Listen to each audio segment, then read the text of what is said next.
sudah mulai membuka diri untuk sebenarnya kalau dibilang tertinggal, ya tertinggal Koja. Indonesia tertinggal gitu ya, tertinggal dalam hal pengembangan terminal peti kemas khususnya dan pelabuhan secara umum gitu ya. Di mana di pelabuhan-pelabuhan internasional isu smart port ini sebenarnya isu yang sudah lama gitu ya, sudah lama 2-3 tahun yang lalu gitu ya, sudah dikembangkan gitu ya. Nah, tapi kan seperti biasa ya, tidak ada kata terlambat untuk menjadi yang lebih baik gitu ya, lebih baik eh, kita sudah memulai itu gitu ya. Dan konsep dari smartphone itu sebenarnya sama kalau kayak di teknik industri gitu ya. Karena terkenal dengan Kaizen gitu ya. Dengan Kaizen atau continuous improvement. Continuous improvement ya, di mana sekecil apapun kita harus bikin improvement sehingga kita bisa pertama ya, yang pertama secara global adalah meningkatkan revenue kita gitu ya, meningkatkan revenue kita dengan simpli apa sih ya, penyederhanaan proses, kemudian cost effectiveness gitu ya, cost effectiveness jadi ketika bisa cost reduction gitu ya. Nah, ini dari smartport ini sebenarnya ke arah sana. Ya, jadi kalau kita sebelum saya tampilkan materi gitu ya, sebelum saya tampilkan materi, saya introduce-nya gitu ya. Jadi konsep smart port itu pada intinya kalau saya lihat dari literatur-literatur dari luar itu, intinya pertama untuk meningkatkan revenue sebenarnya dengan tadi penyederhanaan proses dengan efektivitas SOP dan yang lain diharapkan mampu mengoptimalkan. Bayangkan kalau di terminal ya, kalau khususnya Koja ya, dan mungkin terminal-terminal yang lain ya, di mana kita terbatas oleh throughput. Throughput itu kalau untuk di Priok sekitar 7 jutaan gitu ya, 7 jutaan TEUs gitu ya.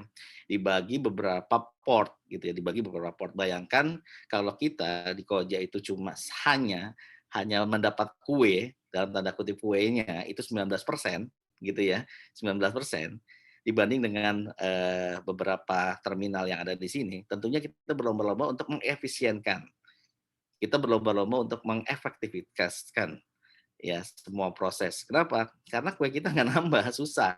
Kita kalau mau nambah kue kita harus nambah alat. Kita kalau mau nambah kue kita harus nambah panjang dermaga dan yang lain gitu ya. Dan itu kemungkinan kecil gitu ya. Nah, kenapa Koja mempunyai misi menjadi smart port gitu ya? Tadi ya, peningkatan revenue dan satu lagi adalah cost reduction. Baik, izin saya bisa di-share, saya mungkin Pak Ivan bisa Oh, sudah Pak, maaf multi-share, Pak. Silakan Pak. eee, bisa multi-share, jadi saya bisa Iya, bisa dicoba Pak. ya baik. Jadi saya sudah buat, presentasinya. Sebenarnya ini ada beberapa yang saya revisi nih Pak Teddy. Pak Teddy udah saya kasih ya. Cuman terpaksa saya revisi karena ada beberapa yang masuk strategi Koja yang jadinya nggak bisa secara pure kita kasih ya. Ada kode etik kita untuk men-sharing semua gitu ya. Karena diketahui untuk strategi kan memang dapurnya masing-masing nih. Jadi ada beberapa slide yang akhirnya saya skip gitu ya, nggak saya share gitu ya. Mohon maaf karena keterbatasan saya untuk men-share gitu ya. Oke, judul seperti biasa itu yang telah Bapak dan Ibu ketahui ya, transformasi Koja menuju smartphone. Pembukaannya tadi saya sudah kenapa alasan Koja harus menjadi smartphone gitu ya. Nah, ini kalau dilihat adalah evolution of port system from industrial to a smart digital area. Intinya adalah dari semua fase ini ya di tahun lepas dari tahun 2010 ya tadi kita bicarakan 2010 itu sebenarnya di pelabuhan-pelabuhan keluar sudah memikirkan tentang smart port ya, smart port. Di kita di Indonesia itu yang saya baca-baca itu mulai di tahun 2015 2016. Namun itu pun masih belum optimal. Namun kalau untuk diketahui Pelindo, IPC, terutama di IPC, di Pelabuhan Indonesia 2 yang itu wilayahnya dari Jambi ya, dari Jambi, Bengkulu dan yang lain sampai ke Cirebon ya, itu IPC Pelindo Indonesia, Pelabuhan Indonesia 2 itu sudah mulai mengenalkan digitalisasi di beberapa sistem yang ada. Intinya dari Smart Port adalah intinya pendigitalan semua proses yang tadinya integrasinya terbatas menjadi integrasinya bisa mencapai keseluruhan dari stakeholder yang berhubungan dengan pelabuhan gitu ya. Nah, bagaimana dengan yang port? Bagaimana yang dengan terminal peti kemas ya, yang merupakan bagian dari pelabuhan ya. Itu bisa dilihat beberapa teknologinya ada di MPCT One, Newport ya, Newport Tanjung Priuk ya. Newport Tanjung Priuk MPCT One itu ya. Di mana di sana sudah beberapa sistem sudah dipasang di sana dan luar biasa mereka bisa lebih efisien dari kita.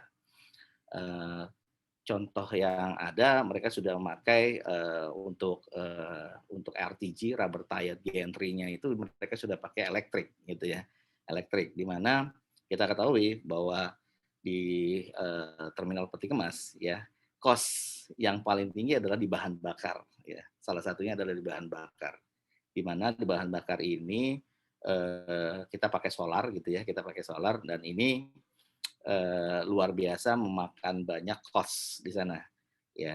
Dan tadi seperti balik dari introduction yang pertama ya, bahwa di mana kita tidak bisa meluaskan atau memperbesar kapasitas karena terbatasnya peralatan dan daya tampung dermaga gitu ya.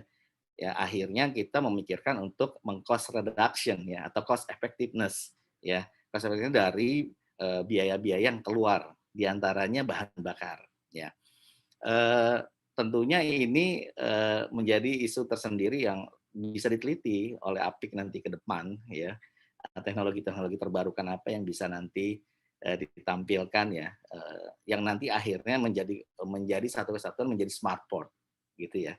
Jadi kalau dibayangkan smart port itu apa ya tadi bagaimana sistem semua menjadi efisien dan semua sistem menjadi lebih efektif ya, dan cost-nya tidak mahal gitu ya, dan cost-nya tidak mahal. Ini saya lanjutkan ya, ini fase-fase di mana kita menuju ke fase smart port. Isu globalnya apa saja sih yang ada di dunia gitu ya. Nah ini saya nggak memasukkan COVID ya. Kenapa? Karena COVID itu menjadi isu keseluruhan dunia sekarang ya. Namun inti dari isu-isu yang ada di port ya terutama di terminal peti kemas itu sebenarnya ada 4 gitu ya, ada 4 ya. Ini kita mengeluarkan COVID itu di luar di luar dari pembahasan kita gitu ya. Yang pertama automation ya, automation.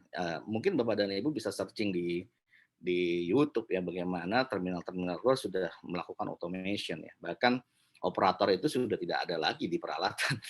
Ya, operatornya itu adanya ya sudah di ruangan gitu ya, di ruangan di mana semua alatnya berjalan dengan remote control yang ada di tower ya. Itu sebenarnya sudah memakai itu gitu ya, automation ya.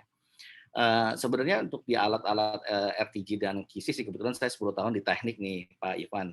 Jadi saya 10 tahun di teknik. Jadi ya saya mengkolaborasi lah di lapangan pernah, di internal audit pernah, di anggaran pernah, kemudian di warehouse pernah gitu ya, di warehouse pernah dan terakhir ya di corporate secretary gitu ya.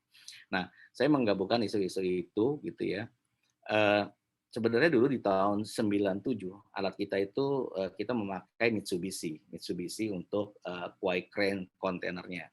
Nah, di mana mungkin Bapak Teddy dan Pak Rento dan Pak Mufti nih ada di Zoom ini. Pak Mufti ini dari JICT nih Pak Ivan. Dia juga membuat tim Smart Port di JICT. Jadi nanti kita bisa berguru sama beliau nih. Ya, nanti dia bisa ngasih kisi-kisian setelah nanti ya.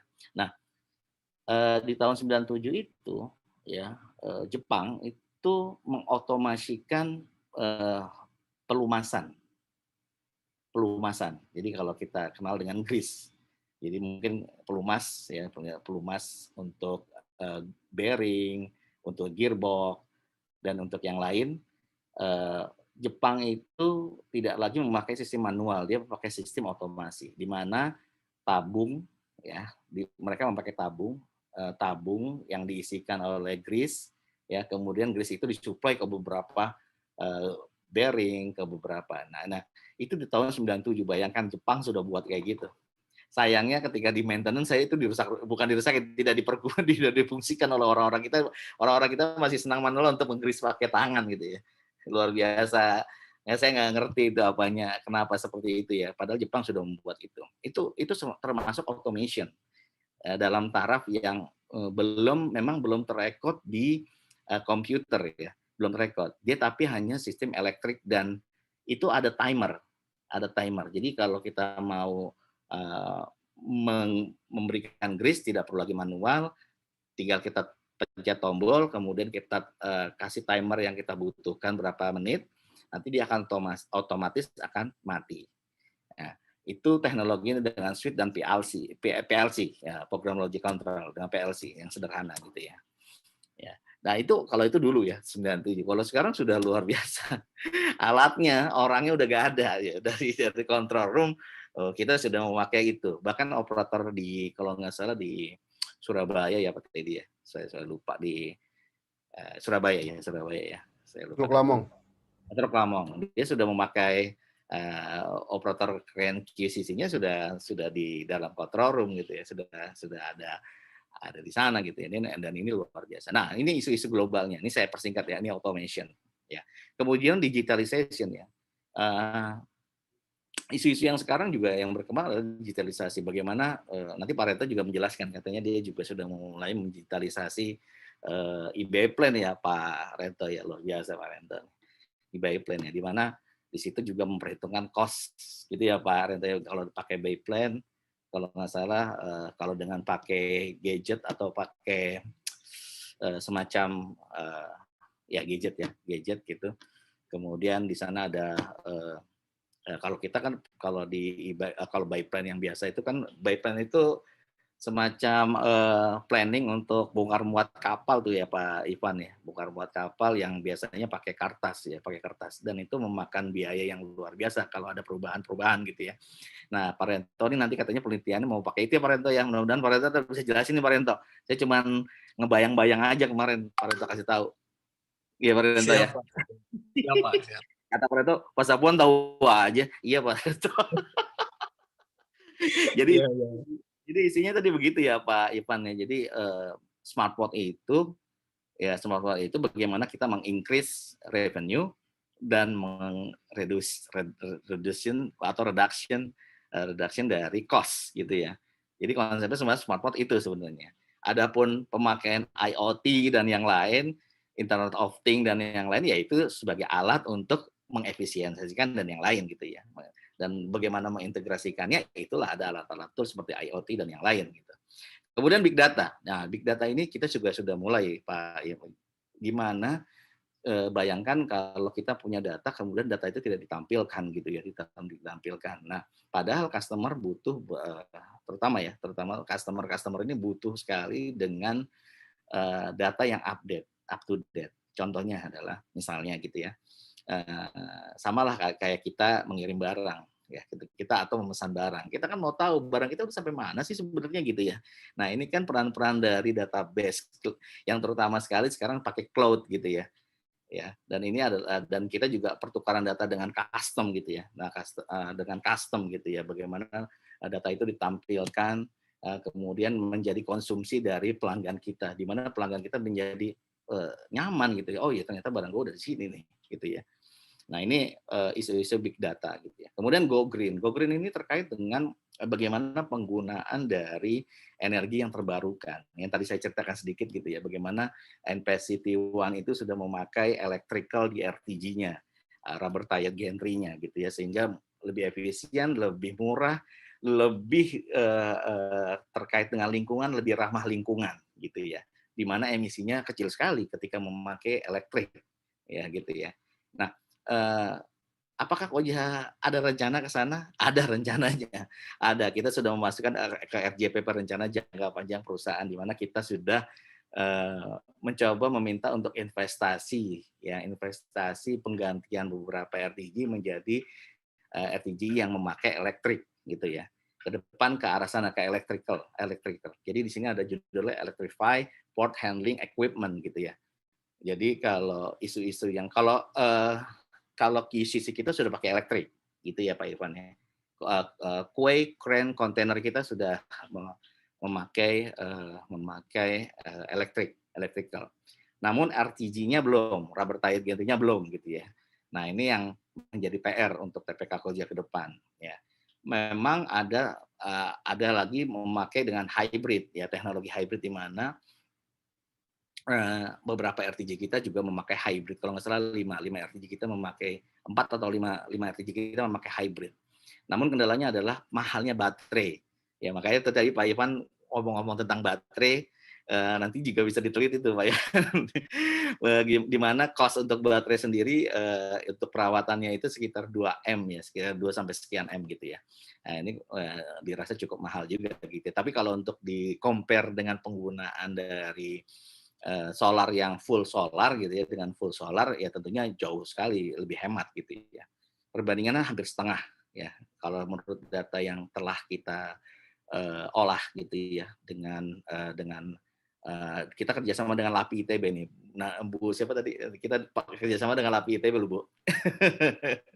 Bu Veterina kita kerjasama dengan LAPI ITB untuk menghitung gitu ya, menghitung bagaimana kalau Koja mengganti RTG-nya dengan electrical gitu ya, dengan electrical gitu. Ini menjadi isu-isu yang eh, global, tapi kita implementasikan pelan-pelan kita implementasikan. Kalau ditanya kenapa cukup lama ya implementasinya, iya karena ini terkait dengan cost gitu ya, investasi ya. Kita nggak bisa serta merta mengganti sesuatu yang baru gitu ya, butuh effort untuk meminta dana tersebut gitu ya. Apalagi kita kerjasama antara BUMN dan swasta ya, di mana IPC tidak serta merta langsung bisa mengirimkan sejumlah uang untuk menggantikan peralatan kita, itu tidak mungkin gitu ya, dan itu butuh persetujuan. Bahkan untuk diketahui ketika kita mau menambah peralatan itu kita harus permintaan persetujuan dari kejaksaan gitu ya, biar kita lebih aman gitu Pak Ivan, nggak kayak di luar negeri ya, ketika ada mau inovasi nggak perlu tedeng aling-aling, udah langsung langsung ganti langsung bisa gitu ya. Dan ini kita nggak sesemut itu, kita nggak semulus itu ya, kita nggak semulus itu. Jadi uh, kita butuh effort yang lebih untuk merealisasikan beberapa isu-isu yang global yang ada. Makanya pelabuhan kita banyak tertinggal. Ini mohon maaf Pak Ivan ya, karena itu sebenarnya. Ya. Next. Oke, ini konsep dari smart port ya, di mana ini terintegrasi dengan beberapa ekosistem yang ada dari pelabuhan yang ada. Tadi saya kembalikan tadi, kita ini bagian kecil dari pelabuhan ya Pak Ivan, kita bukan keseluruhan. Nah kalau keseluruhan ini mungkin bagiannya dari IPC ya. Kalau port ya kita terminal peti kemas itu mungkin bagiannya bisa dilihat dari port stakeholder gitu ya, port stakeholder di mana kita di situ mungkin kita bisa lihat ya mungkin ada dari yang port infrastrukturnya kita masih dapat tuh, port infrastruktur kita masih dapat gitu ya, di mana ada berth, ada crane gitu ya, ada jalan gitu ya, kemudian ada port authority ya, terminal operator dan shipping line, cargo owner dan yang lain. Nah, intinya inilah ekosistem yang ada di pelabuhan. Nah, menariknya ini untuk Apik ya, menariknya untuk kita semua, ini kita masih bisa neliti. Banyak sekali yang kita bisa teliti, terutama di Indonesia. Terutama di Indonesia. Makanya saya ketika Pak Rento bilang gabung, sangat welcome gitu ya. Saya juga udah bilang sama Pak Teddy, saya mau buka lab di sini sama Pak Teddy gitu. Saya mau buka lab untuk peneliti di sini. Mumpung saya akademisi, saya buka gitu semuanya untuk kita belajar bareng, berkolaborasi bareng gitu ya. Sangat disayangkan gitu ya kalau mungkin karena kita dulu kan kita berasumsi gini. kita nggak akan rugi gitu loh, pelabuhan nggak akan rugi, terminal tikus nggak akan rugi selama air laut tuh tidak surut. Itu salah gitu, ternyata itu salah ya, kita jadi dinabobokan seperti itu ya. Padahal ketika kita ngomong itu, di depan kita sudah ada NPCT-1 dan pas kita ngomong begitu ya, di depan kita ada NPCT-2 lagi dibangun gitu ya. Eee, bukan ya, sempit ya, pandangan yang seperti adalah sempit bahwa, pelabuhan hanya kalau ada airnya gitu ya. Iya ada air, tapi kalau nggak ada kapalnya nggak ada revenue kita gitu ya. Kita nggak ada revenue kalau nggak ada kapalnya gitu ya. So, we must create ya, we must create effectiveness, the port ya. So, ya kan, kita jadi bisa lebih, berkompetitif ya, kita bisa perusahaan kita bisa kompetitif ya. Jadi ini mohon maaf nih Pak Ivan ya, saya akan combine antara ilmu manajerial strategik dengan dengan port yang ada ya, dengan port yang ada gitu ya. Dan ini juga gemblengan dari Pak Rento, Suhu Rento dan Suhu Teddy ya. Jadi saya cuma meneruskan aja nih. Ya, ini isu-isu dari port system yang saya ambil source-nya dari BCG Analysis ya. Oke, next. Ini nanti bisa kita kembangkan Pak. Pak Ivan, saya welcome untuk teman-teman APIK yang mau ngambil ya penelitian terkait ya, terutama ITB ya, Bu lupa tadi saya Peterina ya, Bu Peterina ya. Ya welcome saya dengan senang hati akan membuka gerbang ini walaupun kita tidak punya tim seperti JZT. JZT luar biasa tuh, sudah punya tim Smartport ya. Sudah punya tim Smartport dan support gitu. Kalau bisa kita berkolaborasi juga nih JZT nih biar bisa lebih besar gitu ya. Kedepannya kita bisa lebih besar karena isu global, isu kolaborasi itu tidak merugikan perusahaan nggak, justru memperkuat masing-masing kita memperkuat. Saya yakin juga isu-isu yang ada di Koja juga hampir sama dengan di JICT. JICT itu sama-sama induk gitu ya, induknya sama gitu, IPC dan Hutchinson. Jadi kalau bisa kita berkolaborasi, tinggal nunggu waktu untuk merger gitu ya, isunya gitu ya. Nah, saya juga akan mengungkapkan tentang logistik online. Jadi ini adalah salah satu logistik community platform yang ada ya. Sebenarnya kita juga cukup tertinggal dengan negara-negara yang lain gitu ya. Tapi tadi saya balikin, tidak ada kata terlambat untuk memulai sesuatu yang baik. Ya, tidak ada kata terlambat untuk memulai sesuatu yang baik. Di mana kita di sini kita membayangkan seperti Traveloka ya, di mana Traveloka itu menjual hotelnya juga, menjual tiket pesawatnya, dan menjual yang lain-lain gitu ya, di dalam satu platform yang itu bisa digunakan oleh para stakeholder kita. Bayangkan kalau kita tidak pakai ini, ya, ini kedepannya kita tidak bisa berefisiensi, tidak bisa maksimal, ya, revenue kita tidak maksimal. Kenapa? Kita masih memakai cara konvensional, di mana walaupun kita misalnya membangun digitalisasi untuk diri kita sendiri, tapi tidak bisa berkolaborasi dengan luar, itu tetap saja cost-nya masih tinggi menurut saya, hemat saya. Makanya kita butuh untuk berkolaborasi. Ya, ada beberapa, mungkin nanti saya kasih beberapa yang sudah diupdate oleh TPK Koja gitu ya. Udah sampai mana sih logistik online yang Koja punya gitu ya. Mungkin untuk sebagai informasi ya, sampai di bulan Januari Koja memulai logistik ini sebenarnya sudah lama ya, dengan kita bergabung dengan ISNW ya, kalau nggak salah INSW, Indonesia National Single Window, itu pertamanya itu. Kemudian kita bergabung juga dengan NLE, National Logistic Ecosystem, yang dibangun oleh Kementerian Keuangan gitu ya. Kita juga gabung di sana. So kita nggak menutup diri, Koja nggak menutup diri, justru Koja menjadi pilot project terminal, satu-satunya terminal yang menjadi pilot project untuk NLE dan INSW ya. Jadi di situ kita mengambil keuntungan. Lagi-lagi kalau bisa kita kolaborasi bisa lebih murah gitu ya. Bisa. Nah, untuk diketahui yang fokus Koja adalah di cargo terminal service-nya gitu ya. Di fokusnya Koja ada di sana ya. Nah, nanti saya nggak menjelaskan ini terlalu banyak karena ini bersifat umum sebagai sharing. Nanti akan saya share juga nih slide-nya ya untuk Pak Ivan. Nanti kita bisa berkolaborasi di depan. Nah, apa sih isu Koja di antara tadi yang saya jelaskan terkait dengan terkait dengan digitalisasi dan menjadi smart port gitu ya. Apa saja yang sudah Koja lakukan gitu ya untuk mengejar ketertinggalan gitu ya. Nah, ini yang dilakukan TPK Koja. TPK Koja sudah meluncurkan TPK Koja Mobile gitu ya.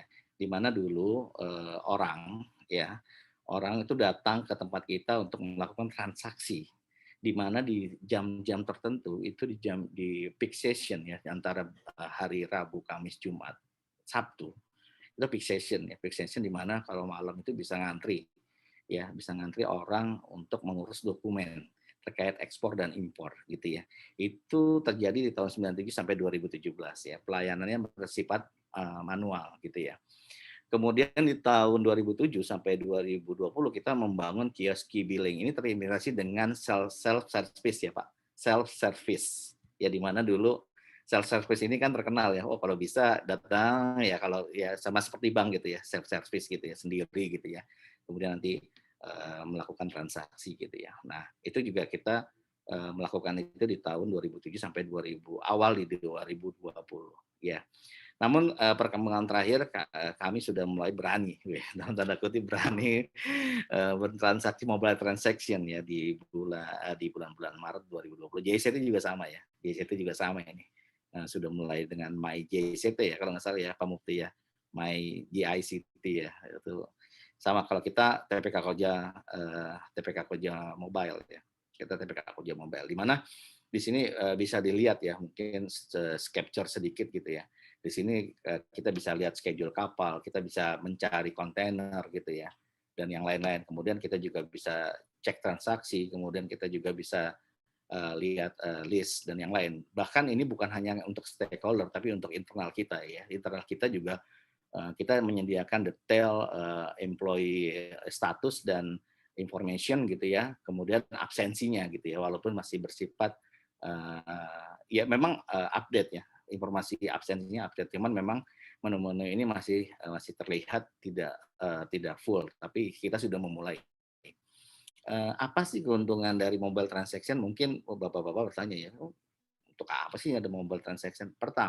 Yang pertama adalah itu mengurangi antrian yang ada di loket. Ya, bayangkan orang sekarang sudah bisa ya seperti kita memesan Traveloka ya, memesan hotel sudah dari rumah, kita tinggal datang dan tinggal tidur di hotel gitu ya. Tidak lagi ngantri di resepsionis ya, di resepsionis tinggal untuk melakukan verifikasi gitu ya. Nah, ini sekarang tidak lagi terjadi antrian ya setelah adanya mobile transaction ini ya, tidak ada antrian. Bayangkan cost yang dibutuhkan. Ya, cost yang dibutuhkan. Apa aja sih cost yang dibutuhkan ketika adanya antrian? Pertama itu udah pasti harus ada orang yang menjaga. Ya, tidak hanya petugas, ya tidak hanya petugas, tapi ada security di sana, gitu ya. Dan itu cost-nya berapa kalau bisa di-reduce gitu ya.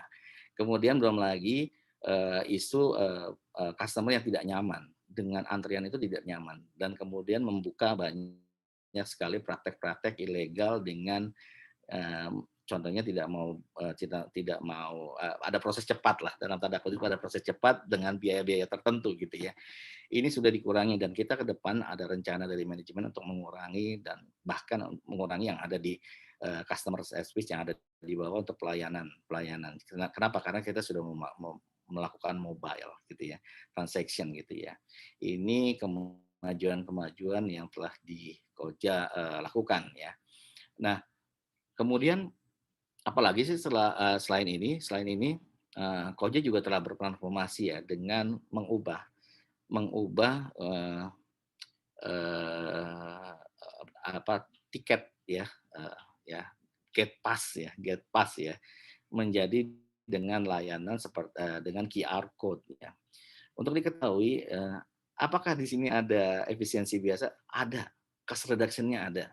Ya, menurut catatan dari hasil yang kita hitung kita bisa save money hampir 1,2 M gitu ya dalam setahun gitu ya.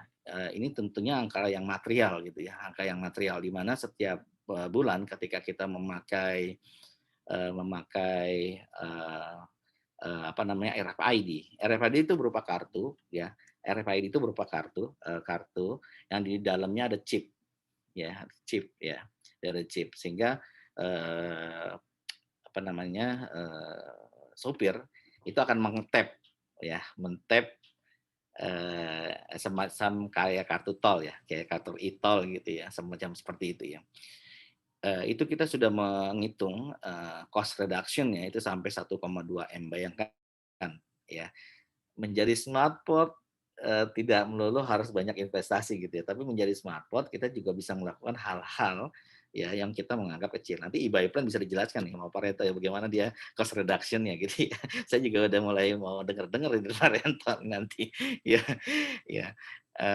Sehingga, dengan adanya QR code ini, kita menjadi lebih efisiensi dan customer lebih nyaman, ya lebih nyaman. Karena apa? Karena sekarang zamannya sudah digital, zamannya sudah online, tentunya tidak lagi ada kalau bisa paperless gitu ya, tidak memakai kertas lagi gitu ya. Dan ini juga mendukung, tadi yang isu global yang tadi saya jelaskan di awal yaitu go green, ya. Ini juga bayangkan kertas yang kita selamatkan berapa gitu ya. Tidak hanya cost reduction tapi juga go green kita sebenarnya ini bisa dijadikan prototype ya untuk di terminal-terminal yang lain. Next. Nah, ini yang terakhir kita bergabung dengan marketplace ya, marketplace. Koja yang tadi saya sudah jelaskan singgung ya, kita jadi sudah pakai platform gitu ya. Ya, platformnya yang baru kita kerjasama yang ada di bawah Logol, Ineswe dan Lontar ya. Dan ini yang sudah kita hitung ya. Ini bayangkan kita baru mulai 3 November, kita baru mulai November perjanjiannya.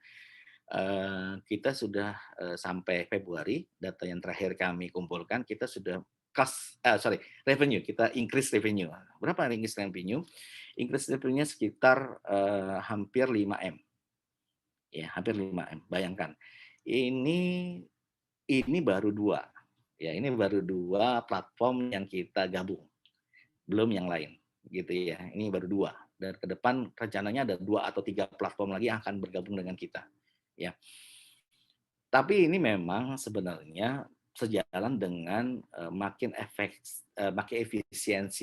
efisien yang ada di lapangan dengan penurunan dwelling time. Ya mungkin Pak Rento lebih tahu, Pak Teddy juga lebih tahu. Dengan adanya transaksi online ini dwelling time menjadi rendah.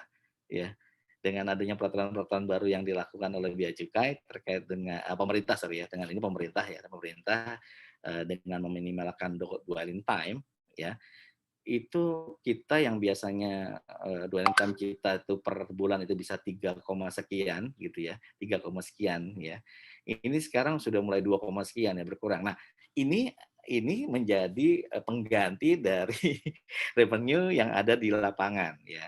Revenue yang ada di lapangan ya. Ini sudah terganti revenue yang hilang karena dwelling time-nya yang menjadi kecil ya karena beberapa peraturan-peraturan yang dibuat oleh pemerintah, tapi ada penggantinya. Penggantinya itu hasil dari bergabungnya kita di marketplace gitu ya. Nah inilah tadi sekali lagi smartphone yang sudah mulai kita inisiasi ya. Tentunya tadi sudah kita mulai, namun memang masih jauh dari yang ideal ya. Tentunya kita juga mungkin ideal, mungkin agak sulit untuk menjangkau ya. Namun kami di manajemen ini tidak kecil hati untuk mengejar yang kita bisa kejar gitu ya, yang kita bisa kejar. Karena memang isu ini yang tadi kembali lagi ke awal, smartphone ini sebenarnya sudah lama dan kita terkendala dari beberapa hal gitu. Demikian dari saya, mungkin udah cukup panjang juga, nanti Pak Teddy ngomongnya sebentar. Saya sih sebentar aja sebenarnya, sama Pak Rento aja nih sebenarnya, saya mau dengerin mereka gitu ya, guru-guru saya gitu ya. Demikian Pak Iman, saya kembalikan ke Pak Iman. Ya, terima kasih banyak Pak Safwan untuk paparan yang sangat detail. Kami banyak belajar. Untuk Bapak Ibu yang hadir di sini, nanti pertanyaan untuk Pak Safwan bisa tolong disampaikan di akhir sesi setelah presentasi Pak Teddy. juga nanti di Mudah-mudahan nggak ada, saya nggak bisa jawab. Mudah-mudahan nggak ada. nanti pertanyaan untuk Pak Nah, Safwan mungkin dijawab Pak Surento dan Pak Teddy, Pak. nah, betul. Nggak bisa Terima jawab kasih. tuh. Terima kasih. Ya. Selanjutnya kami akan berikan waktu kepada Pak Teddy, lalu nanti akan dilanjutkan dengan paparan dari rekan-rekan yang lain yang hadir di sini, sekaligus memperkenalkan diri atau untuk diskusi yang lainnya. Silakan Pak Teddy. Ya. Assalamualaikum warahmatullahi wabarakatuh. Nah, Saya Teddy Herdian, kerja di TPK Koja sudah berapa Pak Safwan? 20 tahun lebih bareng Pak Safwan. Saya baru. Kita sudah sama-sama terjebak enak di TPK Koja. Terus Keenakan, Pak. keenakan. Akhirnya ini Pak Safwan duluan, out of the box gitu kan. Ya kita follower gitu kan. Saya selesai nanti lanjut. Ini alhamdulillah nih bisa ketemu di sini. Saya sering konsultasi lah dengan Pak Safwan, kita tukar pikiran dan segala macam. Itu perkenalan saya. Saya coba untuk menampilkan tentang kemacetan di Tanjung Priuk ya. Langsung aja Pak Ivan ya. Ya, silakan Pak. Perkenalan. Ya. Udah penasaran ini. Ini berdasarkan waktu kemarin riset dari tesis. Agak lama saya waktu pas risetnya. Ini beberapa overview yang pengen saya tampilkan nanti tentang bagaimana kemacetan dari perspektif stakeholder, kemudian literatur review-nya apa, ada problem identification. Ini sama lah ya kalau pas kita menyusun tugas akhir lah ya, susunannya hampir sama seperti ini. Nah, langsung aja kemacetan itu kalau lihat dari media, saya coba mengumpulkan, sudah tidak bisa dipungkiri gitu. Dari tahun 2013 sampai tahun ini, kemacetan itu masih dibahas di kita, di Tanjung Priok. Ini dari mulai wakil Kadin, yang nggak kerugian sampai 25 miliar, dia bilang pengusaha. Kemudian dari ketua Angsuspel, penyebab kemacetan itu karena garasinya ada di Cakung sama Marunda. Supir truk ini juga, ini dari beberapa media ya, buat menghemat solar, mesin truk saya matiin, tapi pas mau jalan katanya, akinya malah mati. Gitu kan. Itu ketika dia mensiasati macet.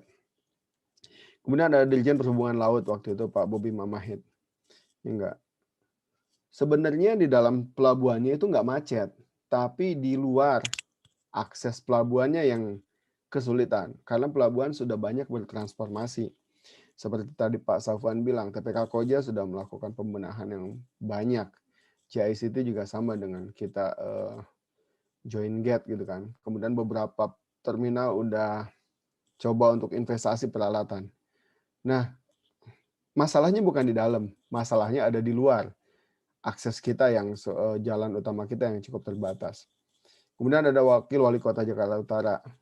Dia bilang kita perlu kajian untuk menyelesaikan kemacetan bersama dengan stakeholder. Karena memang masalahnya tidak bisa diselesaikan parsial. Ini harus diselesaikan bareng-bareng. Kolaborasi kalau tadi meminjam kata Pak Safwan.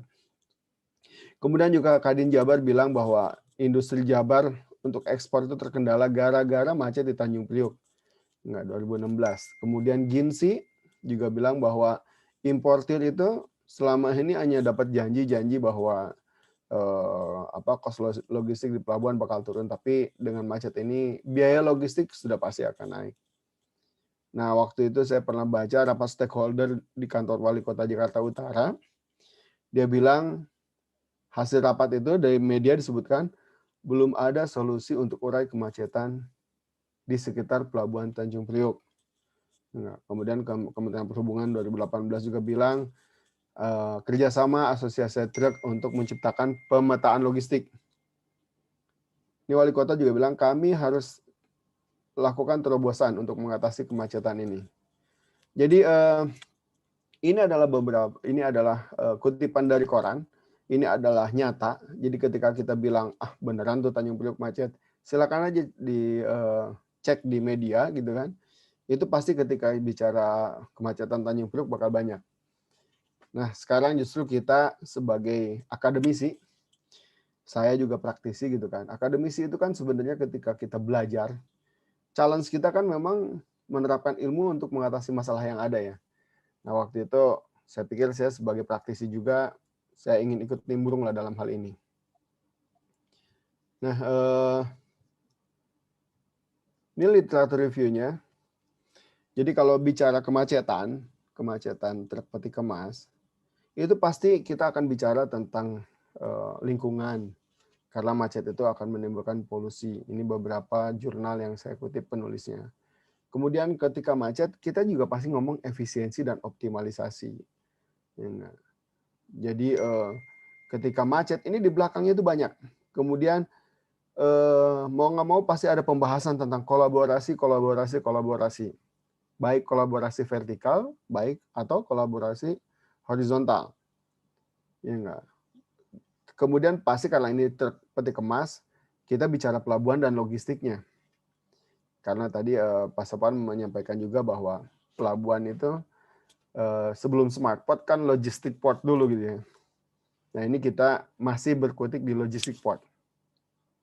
Nah di dalam kemacetan juga di sini ada beberapa penulis jurnal bicara tentang truck booking system, get booking system gitu kan, atau get appointment system, kemudian ada perjalanan kosong, ngebahas juga turnaround time truck gitu kan.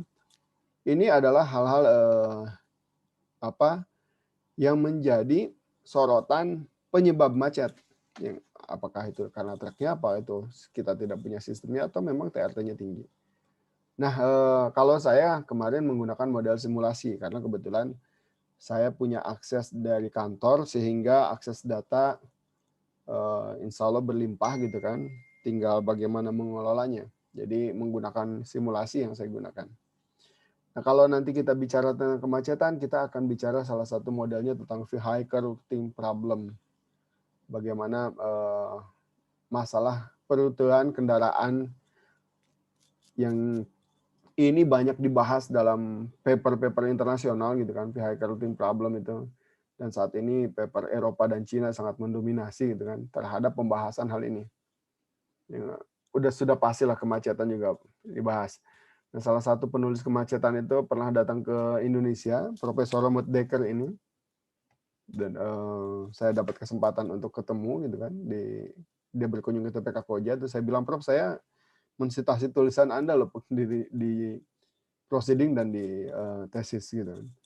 Pas dia, apa judulnya, pas saya lihatin, oh iya betul, ini tulisan saya. Bahkan ini juga selanjutnya kita bicara tentang evaluasi dan pengujian sistem. Ini ada beberapa hal yang menarik tentang evaluasi dan pengujian sistem. Katanya tadi Mbak Veterina pengen bikin truck appointment system. Nah ini juga ada di beberapa negara bagaimana penerapan ini. Sudah pasti harus ada, kita tinggal di Indonesia harus paham regulasi dan peraturan-peraturan yang ada dan sumber-sumber lain. Ini adalah antrian review, saya menyebutnya sebagai antrian literatur gitu kan. Ketika bicara tentang kemacetan, maka akan banyak di belakangnya yang akan kita bahas, yang akan kita soroti, yang harus kita lihat. Jadi tidak bisa membahas kemacetan hanya di ujungnya, tapi kita lihat semua aspeknya. Ini yang di literatur yang saya bahas. Nah ini beberapa contoh misalnya di beberapa, bahwa kemacetan itu bukan punya milik Tanjung Priok, enggak. Ini terjadi di hampir seluruh pelabuhan di dunia. Saya ngambil dari literatur review itu misalnya 5 kita bahas ya. Di Shahid Raja Port Complex di Iran, dia kemacetan itu di luar. Ini saya membahas kemacetan di luar ya, di luar terminal. Kalau di dalam terminal Pak Rento jago lah gitu kan. Kalau di dalam terminal banyak yang sudah mengutip, tapi ini saya membahas kemacetan itu di luar gate terminal. Karena saya waktu itu lihat di beberapa literatur ini masih belum banyak yang membahas tentang hal ini.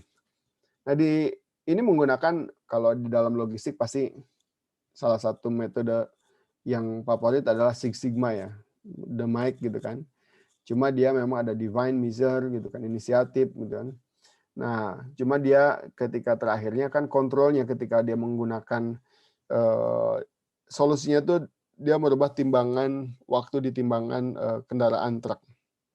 Ini untuk mengurangi turnaround time truk. Nah, kemudian di Port Auckland, mungkin saya juga saran sama Mbak Petrina. Ini Samsul Islam ini penulis jurnal yang dia concern terhadap kolaborasi, truk sharing. Bahkan dia dalam jurnalnya itu dia sudah mereview tentang masalah-masalah tentang truk peti kemas. Nah, kalau di Port of Auckland, dia bilang bahwa hampir 7-80% truk itu bergerak dalam kondisi kosong. Padahal kita tahu kalau dalam ilmu transportasi, truk yang ideal adalah truk yang bergerak dengan muatan. Ketika truk itu kosong, berarti itu kondisinya jauh dari ideal. Sehingga dia menyarankan menggunakan truk sharing system. Jadi kalau ada 40 feet, yang 20 feet diisi perusahaan ini, 20 feet diisi perusahaan lain gitu. Idenya adalah itu, truk sharing system ini Samsul Islam yang menulis ini. Kemudian di Haifa di Israel. Nah, di Israel itu truck appointment system, dia mengembangkan truck appointment system digabung dengan waktu truk untuk mau bergerak di malam hari. Jadi truck appointment system di-combine dengan off-peak ya, berarti night time. Nah, di Haifa ini 3 tahun survei, gitu kan.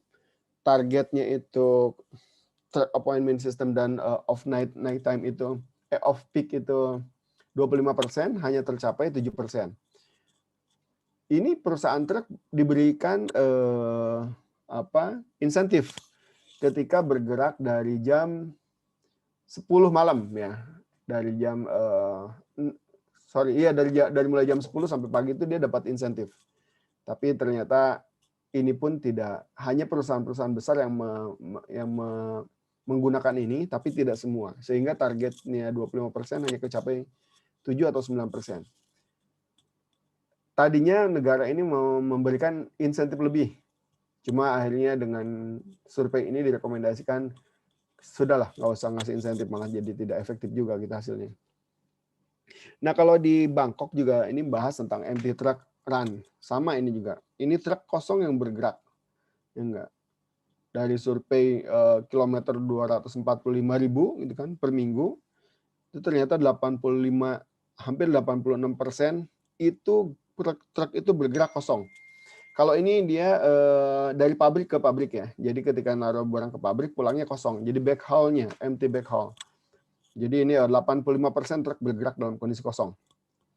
Nah, yang menarik di Los Angeles Long Beach, California gitu kan. California itu membuat sebuah regulasi namanya California Assembly Bill atau AB 2650.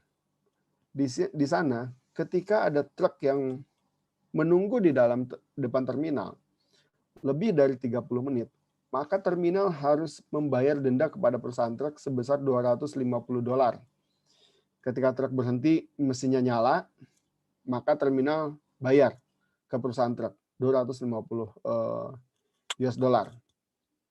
Ini karena truk yang berhenti dalam kondisi mesin nyala itu menciptakan polusi paling tinggi. Nah, kemudian dikasih peluang di pelabuhan di California dari mulai Los Angeles, Long Beach, kemudian kemudian California gitu, Oakland dikasih peluang untuk pilihan. Apakah mau membuka gate-nya lebih lama? Karena di sana itu gate-nya itu seminggu itu nggak nyampe 70 jam. Enggak. Di Los Angeles Long Beach itu Sabtu Minggu itu gate tutup. Jumat itu hanya sampai jam 5 sore. Enggak. Hari biasa itu pun nggak 24 jam. Jadi wajar kalau di Amerika macet. Tanjung Priok sama Los Angeles Long Beach, Amerika, California itu lebih tinggi Los Angeles Long Beach.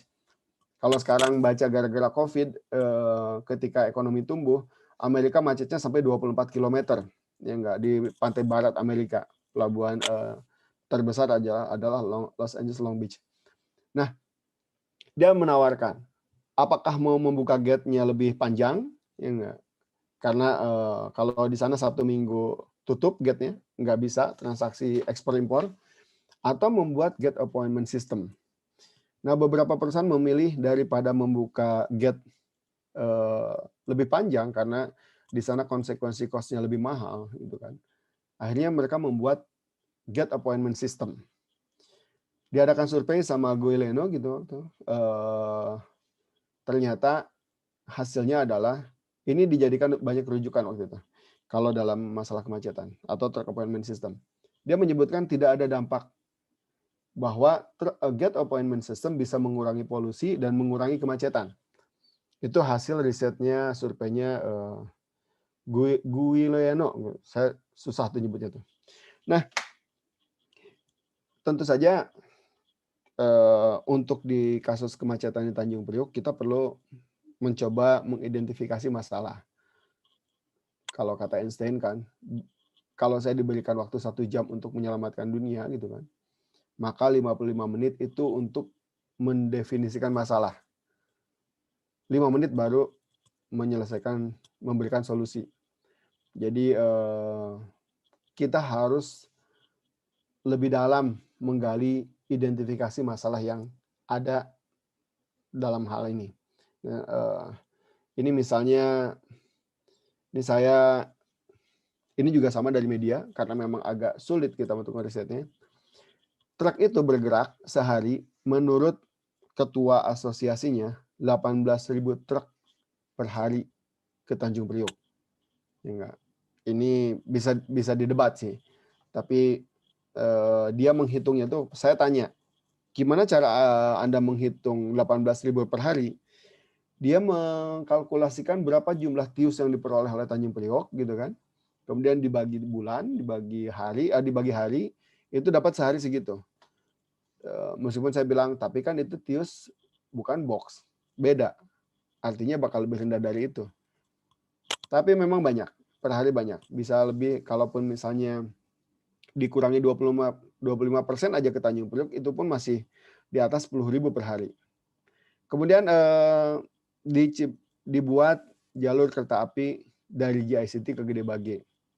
Enggak. Sampai ada kunjungan dari Menperindag, Menhub di tahun 2017. Ini pun tidak disukai sama pemilik barang. Ternyata tarif kereta api dengan tarif truk itu masih tetap murah truk.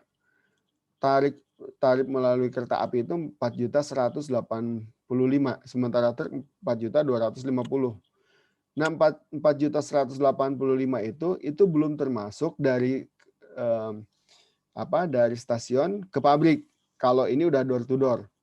Jadi dia harus nambah lagi biaya ke Gede Bage ke pabriknya. Sehingga kita lihat bahwa yang tadinya rencana kereta api itu bisa sampai bolak-balik berapa balikan, tapi kan sekarang prakteknya kalau nggak salah sekali atau 2 kali ya. Mungkin Mas Mufti lebih tahu itu. JCT. Nah, kemudian ada rencana membangun inland waterway Cikarang Bekasi Laut CBL. Jadi investasinya 3-4 triliun gitu kan. Targetnya bisa 4-5 kapal setiap 4 jam. Atau sekali angkut 90 box gitu kan. Sekali angkut 90 box. Ya kalau sampai 10 kapal berarti 900 box. Tetap dibayangkan dengan jumlah transaksi truk ini masih cukup besar. Tapi ini adalah upaya proyek besar gitu kan. Ini bakal kita sosialisasi ke masyarakat, menerapkannya. Ini bakal ini juga lagi ini adalah komitmen dari IBC untuk bagaimana mengurai kemacetan. Nah, saya dalam risetnya justru ingin bagaimana kita melakukan manajemen terhadap truknya itu sendiri. Nah, ini adalah siklus pergerakan truk peti kemas. Kalau di dalam beberapa literatur ini disebutnya drayage operation. Jadi dari pergerakan dari pool, dari depot, pabrik, terminal peti kemas itu, ini adalah drayage operation. Kita lihat dari pool ini dia kosong, ini bawa peti kemas empty, kemudian dikirim ke terminal, dari terminal dia pulang lagi dalam kondisi kosong. Ini dalam kondisi kosong ke terminal kalau impor, ini penuh, kemudian ini empty kontainernya, kemudian dia kosong.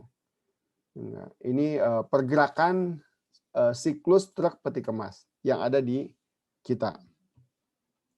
Nah, bagaimana saya mengidentifikasi ini? Saya mau mengidentifikasi ini. Saat yang bersamaan, ada truk yang keluar dari peti kemas menuju pool dalam kondisi kosong, empty trip. Di saat yang bersamaan, ada truk yang masuk ke terminal peti kemas dari truk juga dalam kondisi kosong.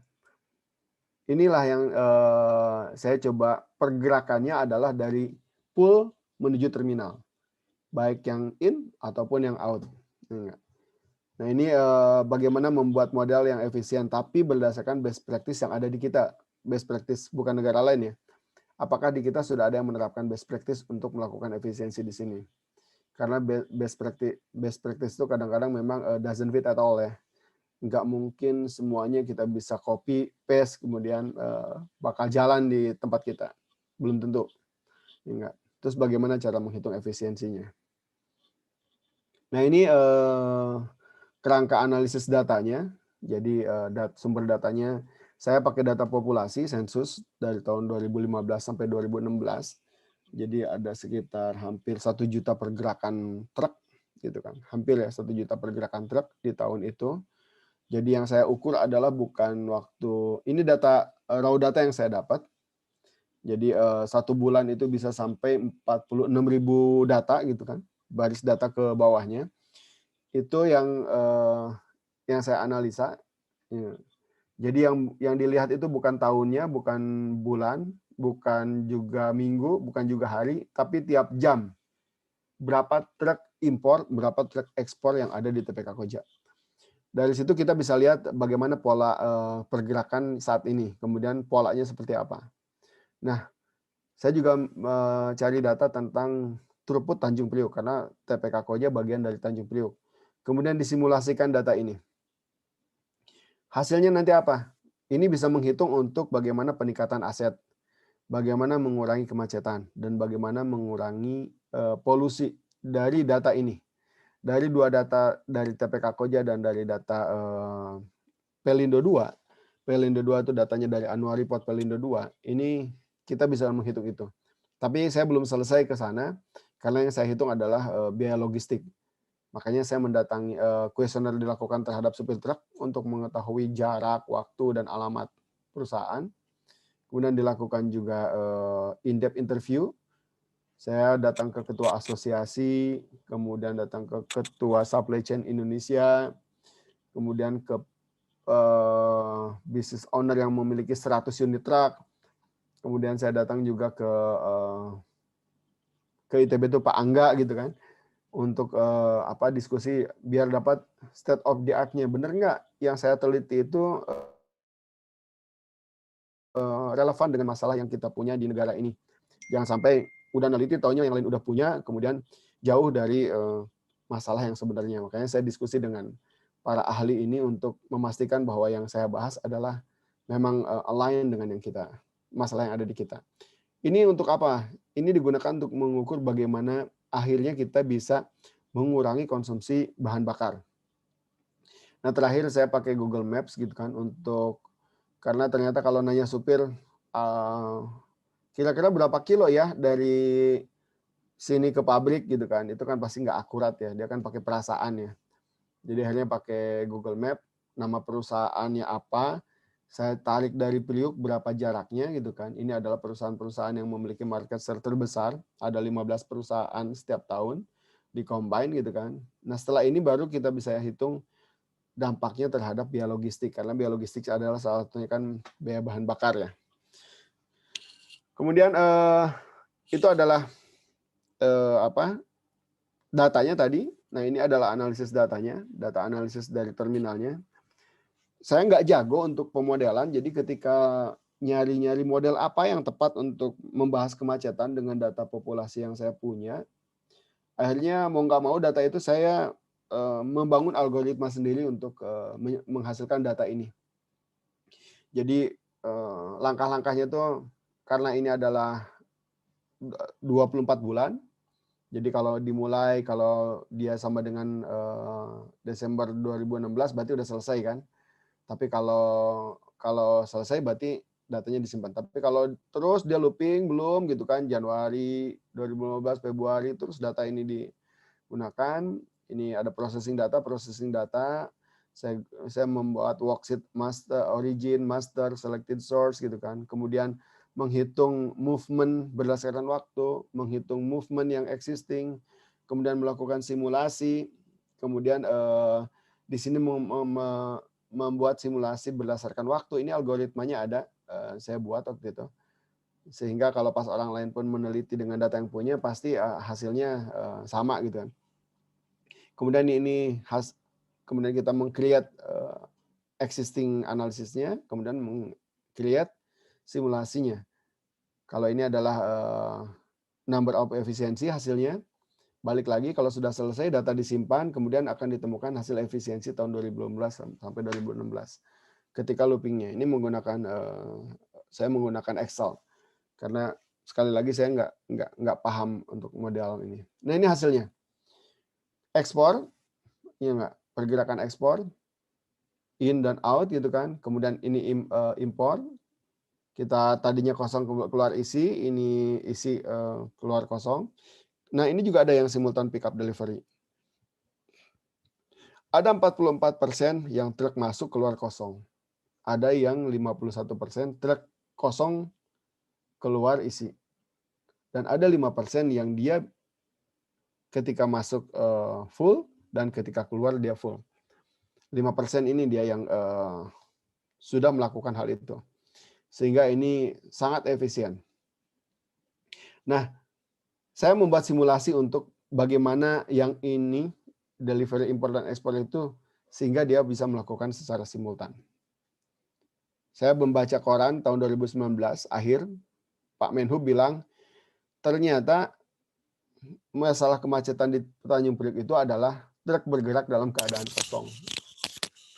Ini lain dengan, saya pikir berarti sama dong dengan ini. Kalau pas truk kosong yang bergerak seperti ini, ya bagaimana jalanan nggak macet? Mau bertambah berapapun ini pasti bakal konsekuensinya bakal macet. Ketika ekspor impor Tanjung Priok naik aja 1% atau 2%, maka dampaknya kita akan tahu macet. Nah ini Pak Menteri kemarin tahun 2019 bilang, coba koordinasi lebih lanjut lah. Truk-truk itu agar tidak berjalan dalam kondisi kosong. Nah makanya saya membuat simulasi. Saya membuat simulasi penelitiannya. Simulasinya seperti ini. Ketika pergerakan truk yang tadi, coba disimulasikan tidak ada lagi pergerakan truk yang keluar dari peti kemas dalam kondisi kosong. Tapi dia ketika ketika truk bergerak ke ekspor gitu kan, ekspor kan dia dari pool, bawa dulu peti kemas empty, kemudian ke pabrik diisi, dari pabrik bergerak ke terminal kontainer, turunkan peti kemasnya. Nah, dia jangan pulang ke pool, tapi dia balik lagi, dia ke pabrik, membawa peti kemas impor. Dari pabrik dia turunkan gitu kan, dia bawa empty container, dia baru pulang ke pool. Sehingga saya memotong dalam analisis saya, dalam simulasi itu, dipotong 2 kegiatan. Truk yang keluar tanpa dalam keadaan kosong, dan truk yang masuk dalam keadaan kosong. Ini kita potong. 2 movement yang dipotong dalam simulasi ini, dalam model simulasi ini. Dibuat seperti itu. Gimana sih teknik cara menghitungnya tuh? Gini. Ketika ada truk ekspor itu misalnya delivery ada 14, jam 6 nih, jam 6 kan. Jam 6 tuh ada 14 truk yang pick up, gitu kan. Ini ada yang delivery. Jumlahnya kan sebelumnya berarti ada 42 truk yang masuk. Karena dia masuk kosong, keluar isi, atau masuk isi, keluar kosong. Truknya ada 42. Tapi ketika dilakukan simulasi, ini nggak perlu pick up misalnya kan. Ketika dia melakukan simultan pick up delivery, ada 14 truk yang bisa pulang lagi dengan membawa isi. Jadi sisanya yang kosong adalah 14 truk. Gitu ya. Jadi dalam jam, ini hitungannya jam. Di jam yang, kenapa jam? Karena TRT untuk ekspor itu waktunya 60 menit. Jadi ketika 1 jam ketemu truk ekspor dan truk impor, maka itu yang dihitung. Tadinya ada 42 truk, berkurang tinggal 28 truk. Ini tanggal 1, ini tanggal 17. Ini misalnya ada 91 dia pick up gitu kan. Kemudian ini ada deliver. Nah, ini ada 110 truk, tapi di saat yang bersamaan kan kita bisa menggunakan truk yang sudah digunakan. Sehingga ini ada jumlahnya 72 truk ini bisa dia melakukan simultan pick up delivery, sisanya 9. Jadi hanya dari tadinya 110 ada 91 truk. Nah, ini berkurangnya ketika dalam waktu yang bersamaan simulasinya itu 1 jam, ekspor dan impor, maka hasil kalkulasinya sebanyak 33% movement bisa direduksi, bisa dikurangi. Ada 33% truk yang nggak usah bergerak dari pool ke terminal karena dalam kondisi kosong. Tapi ada jaminan ketika truk itu bergerak, dia akan dapat 2 peti kemas sekaligus. Ini ada 33%. 33% itu berapa? Ada 166.150 movement yang tidak perlu dilakukan tahun 2015. Jadi ini bukan ngurangin truk ya, ini mengurangin pergerakan truk kosong. Bukan ngurangin jumlah truk, tapi truk kosongnya yang kita kurangin. 33%, saya waktu itu di challenge gitu kan sama dosen, kebetulan dosen pembimbingnya adalah jago statistik gitu kan. Dia bilang, Teddy, it is too good to be true lah gitu kan, bisa menghemat 33%. Hampir tidak mungkin lah bahwa penghematan itu 33%. Ya udah uji aja Pak model saya, kata saya. Coba kita lihat gitu kan. Dia lihat, ya juga sih katanya. Memang faktanya kita belum cukup efektif dan efisien. Makanya sampai kalau kita bisa menguranginya sampai 33%. Nah, bagaimana dengan 33% itu apa yang bisa diselamatkan? Tadi ya, ketika ini truk, ini combo itu dilarang, tapi waktu 2015 kan masih boleh ya. Ada truk combo yang masuk 11% keluar kosong. Kemudian ini ada truk yang full, ini keluar juga kosong, ini empty trip. Ini empty trip. Dia keluar dalam kondisi kosong. Ini keluar dalam kondisi kosong. Delivery gitu kan, ketika import, dia masuk kosong, keluar isi. Ini pun empty trip. Ini adalah kondisi ideal. Nah, dengan simulasi yang dihasilkan, dikalkulasikan, empty trip tetap bakal terjadi, tapi tidak sebanyak yang sebelumnya. Itu kita memaksakan semua orang untuk balance itu pun tidak mungkin. Ya enggak? Masih ada empty trip, tapi berapa? Sisanya cuma tinggal 9% empty trip. Empty tripnya, tapi yang fullnya sudah bertambah. Sudah bertambah. Ini bertambah 29%, yang ini bertambah 29%. Jadi secara total 33% itu yang kita simulasikan sehingga truk itu keluar masuk isi, keluar isi. Ya enggak? Tadinya 5% ditambah 33%, berarti ada 38% truk yang bergerak kondisi ideal, yaitu truk bergerak dengan membawa muatan. Kalau truk bergerak dalam kondisi kosong, ini adalah kondisi yang sangat tidak ideal. Ini hasil existing dan simulasi analisisnya. Kemudian dari TRT untuk terminal juga selain tadi mengurangi jumlah truk, polusi, segala macam, ternyata pas saya hitung TRT-nya, ini juga TRT-nya lebih efisien. Ketika truk yang simultan bawa peti kemas, kemudian keluar bawa peti kemas, itu ekspornya berkurang 23%. Impornya berkurang 7%.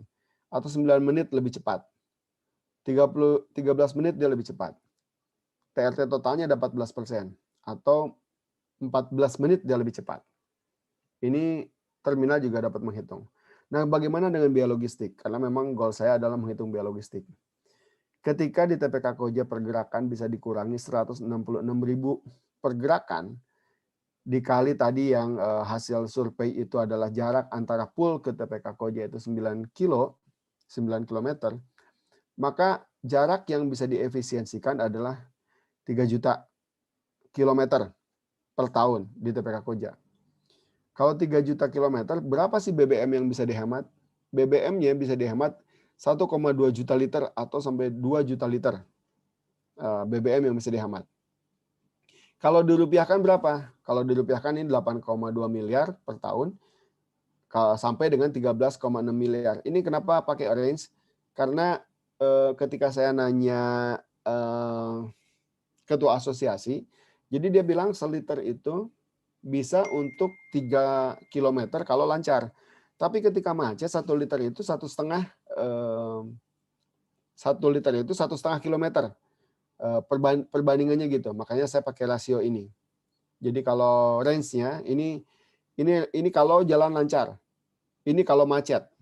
Ini kalau lancar, ini kalau macet. Nah, karena TPK Koja itu bagian dari Tanjung Priok dan seluruh kegiatan peti kemas ini truknya juga bisa ke TPK Koja, bisa ke NV City, bisa ke pelabuhan yang lain di TPK Koja. Makanya saya menganggap itu adalah ceteris paribus ya, bisa diasumsikan kondisinya sama. Nah, kalau ternyata di TPK Koja aja menghemat segini, bagaimana dengan Priok? Di Priok berarti kita bisa menghemat 966.000 pergerakan dalam setahun. Jadi ada 966.000 nggak usah bergerak tuh dari pool ke terminal peti kemas. Jaraknya berapa? 17,4 juta yang bisa dihemat jarak. Kemudian BBM-nya berapa? 7 juta sampai 11 juta liter yang bisa dihemat. Secara nominal kita bisa menghemat 47 miliar sampai 80 miliar biaya bahan bakar yang tidak perlu dikeluarkan. Kalau kita membahas tentang logistik gitu kan, pasti kita membandingkan dengan yang punya ranking logistik yang paling tinggi di dunia ya. Jerman nomor 1, ya enggak? Berdasarkan survei Bank Dunia, ya, World Bank, bahwa Jerman nomor 1. Indonesia itu ranking berapa sekarang? 60-an ya kalau nggak salah ya, logistik index tuh. Nah, pertanyaan yang menarik, kalau di Indonesia itu biaya logistiknya mahal gitu kan, di Jerman itu biaya logistiknya murah, siapa yang menikmati biaya logistik itu? Apakah supir di Jerman gajinya rendah? Apakah supir di Indonesia gajinya tinggi? Sehingga biaya logistiknya mahal. Terus kalau gitu biaya logistik lari kemana? Nah, ini salah satunya. Biaya logistik lari karena kita tidak efisien. Biaya logistik kebuang sia-sia. Biaya logistik terceceran di jalan. Sehingga ini mubazir kita. Kan pada saat kita menghitung logistik, makanya sangat penting buat kita bisa melihat bagaimana siklusnya. Itu teman-teman dari APIK. Pak Sapuan izin, mohon maaf Pak Rento dan teman-teman lain. Demikian yang saya sampaikan, mudah-mudahan bermanfaat. Wassalamualaikum warahmatullahi wabarakatuh.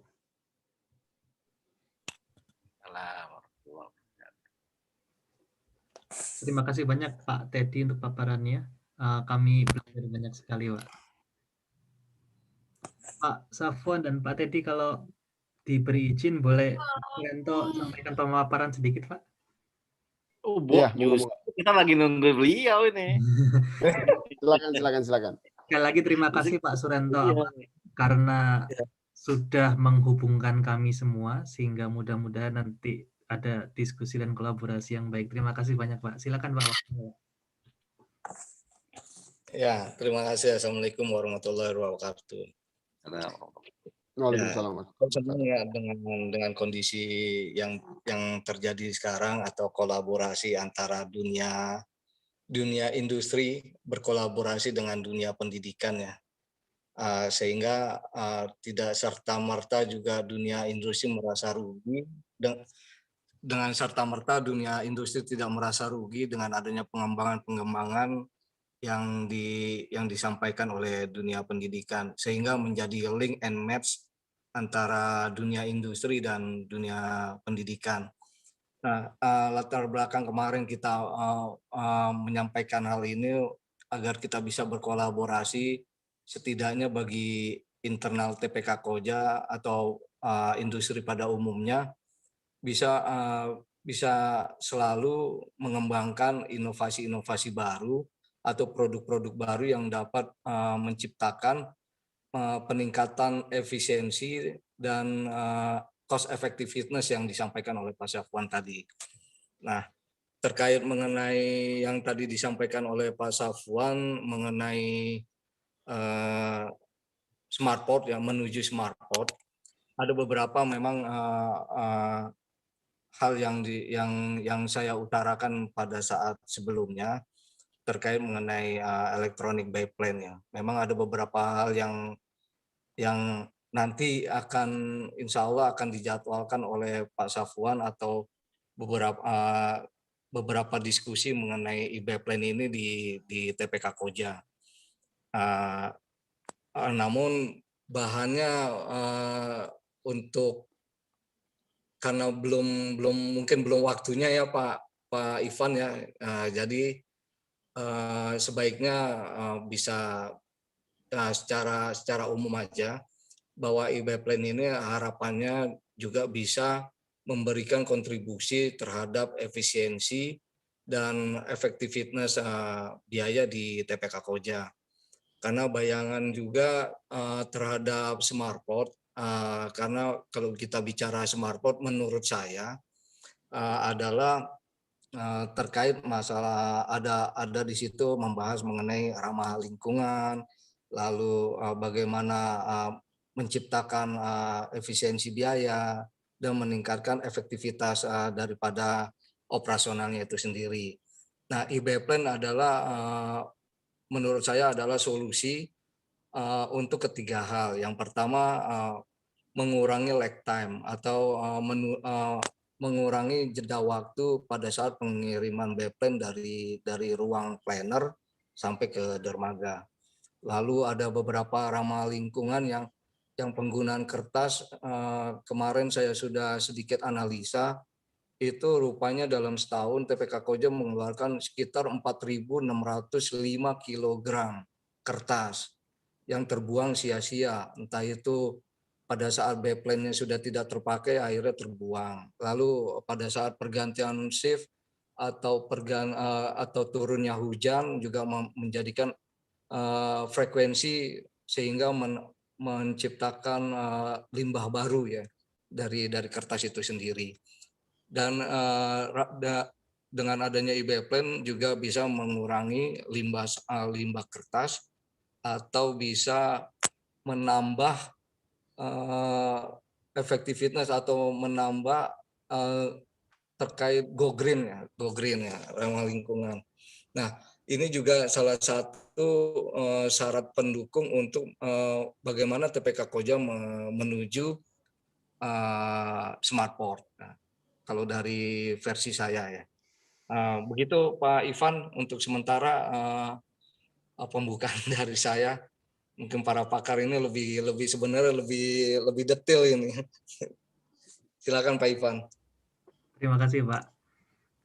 Mohon maaf sebelumnya kalau berkenan Bapak Mufti kalau berkenan untuk menyampaikan pendapat atau diskusi Pak. Kalau online Pak. Selamat datang dan terima kasih. Silakan Pak. Aduh, saya sebenarnya bukan siapa-siapa, tapi ya nggak apa-apa lah. Bismillah ya. Terima kasih atas waktunya. Pertama-tama ya, tadi uraian-uraian yang disampaikan oleh para ahli ya dari TPK Koja itu sangat luar biasa. Dan kebetulan juga kami di JCT juga saat ini sedang mengembangkan memang smartport ya. Jadi bahkan sudah didukung oleh BOD dan BOC, tinggal penerapan secara keseluruhan gitu.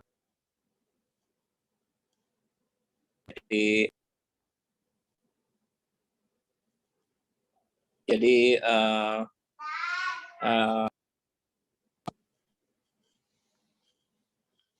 ada beberapa program yang sedang saya tangani saat ini, termasuk masalah truck automation, di mana truck automation ini nanti kita mencoba untuk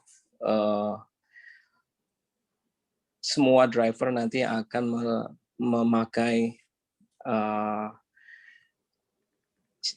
kalau kita lihat di Hutchison Port Thailand ya Pak. Jadi di Hutchison Port Thailand itu udah automation semua, termasuk untuk yacht truck.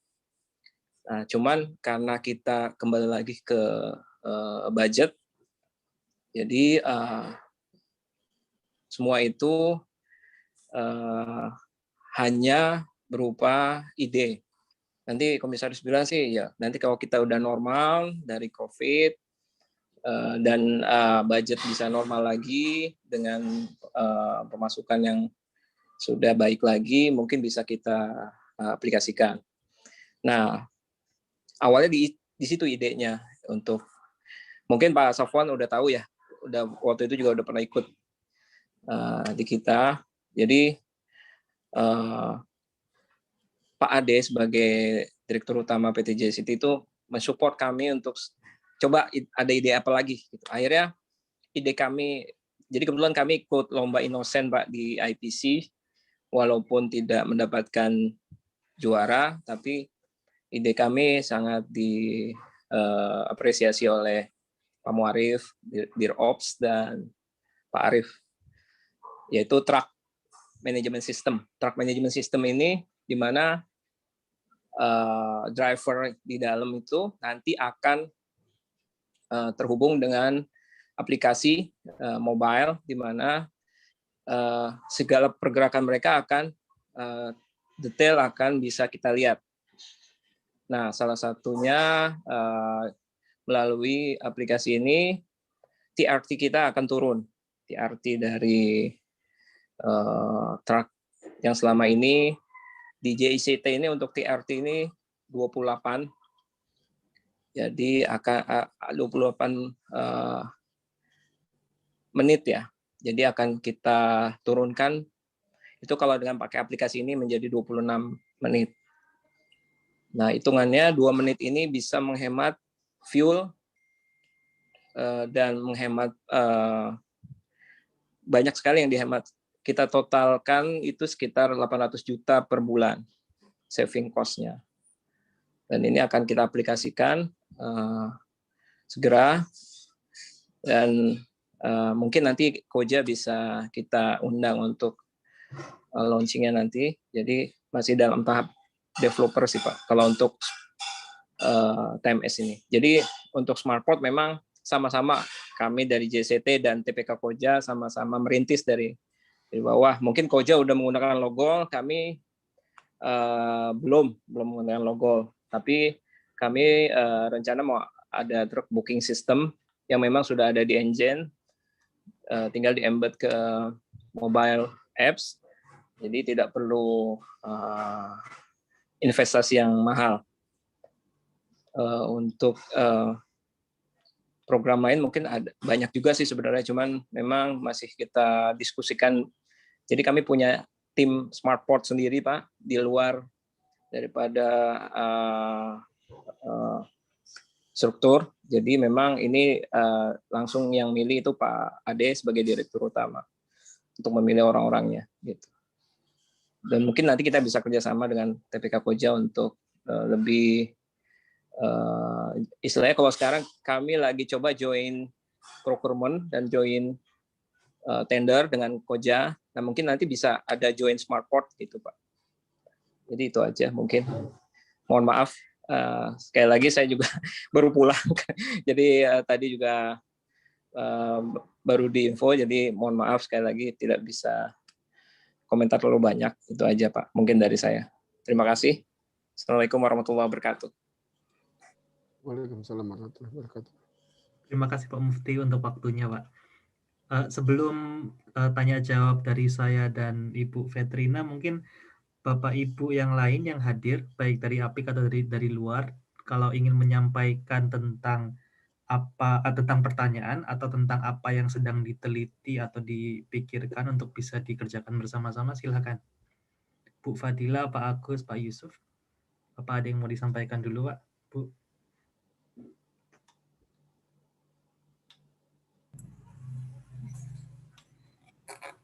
Yusuf Ya, ini menunggu silakan Bu Vetrina. Nanti kalau Bapak Ibu yang lain kalau ada yang mau disampaikan silakan.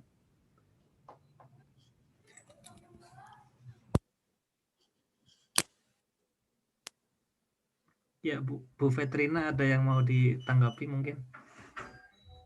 baik, Terima kasih Pak Ivan, terima kasih Pak Safwan, Pak Teddy, Pak Surento, dan Pak Mufti atas pemaparannya. Sangat menarik sekali ya, terutama bagi kami yang memang interest di riset di kontainer terminal begitu. Saya punya beberapa pertanyaan kebetulan ini ya. Yang pertama mungkin untuk Pak Safwan dan Pak Mufti, mungkin untuk kendala penerapan smart port sendiri itu yang terbesar itu apa? Kalau tadi Pak Mufti mungkin sempat menyampaikan terkait budget ya Pak ya. Kalau mungkin dari sisi yang lain, apakah ada kendala gitu, mungkin dari operasional ataupun teknologi atau apa begitu. Itu dari smart port. Kemudian pertanyaan berikutnya untuk Pak Teddy ya, terkait truk. Sangat menarik sekali Pak dan impactful ya penelitian dari Bapak. Yang menjadi pertanyaan saya untuk apa ya? Untuk menerapkan combining empty trucks itu sendiri, pertama saya belum kebayang dari segi datanya Pak. Kan yang memiliki datanya itu kan dari port ya Pak ya. Dan trackingnya itu nanti bagaimana, apakah dia memang juga punya data supaya dia bisa combine masuk keluar isi gitu Pak. Yang pertama itu. Kemudian yang pertanyaan kedua terkait kalau root cause yang Bapak sampaikan tadi karena banyak empty trucks ya Pak ya. Kalau misalkan dihubungkan dengan ini Pak, yang saya juga baca-baca literatur begitu, ada yang menyampaikan bahwa kemacetan itu karena banyak yang datang di peak hours gitu. Nah, peak hours itu kalau kemarin sempat mendengarkan pemaparan dari Pak Surento bahwa kapal datang itu jadwalnya kapan, kemudian tracking company diberitahu, kemudian nanti terus datang ke port itu secara bersamaan karena sama-sama kapal yang sama misalkan seperti itu. Dan begitu juga kalau sebaliknya proses ekspor impor itu bagaimana Pak dilihat dari segi problem identification-nya itu. Mungkin ya terakhir pertanyaan untuk Pak Mufti tadi yang sempat disampaikan terkait truck management system itu untuk truck internal saja atau truck eksternal atau bagaimana Pak?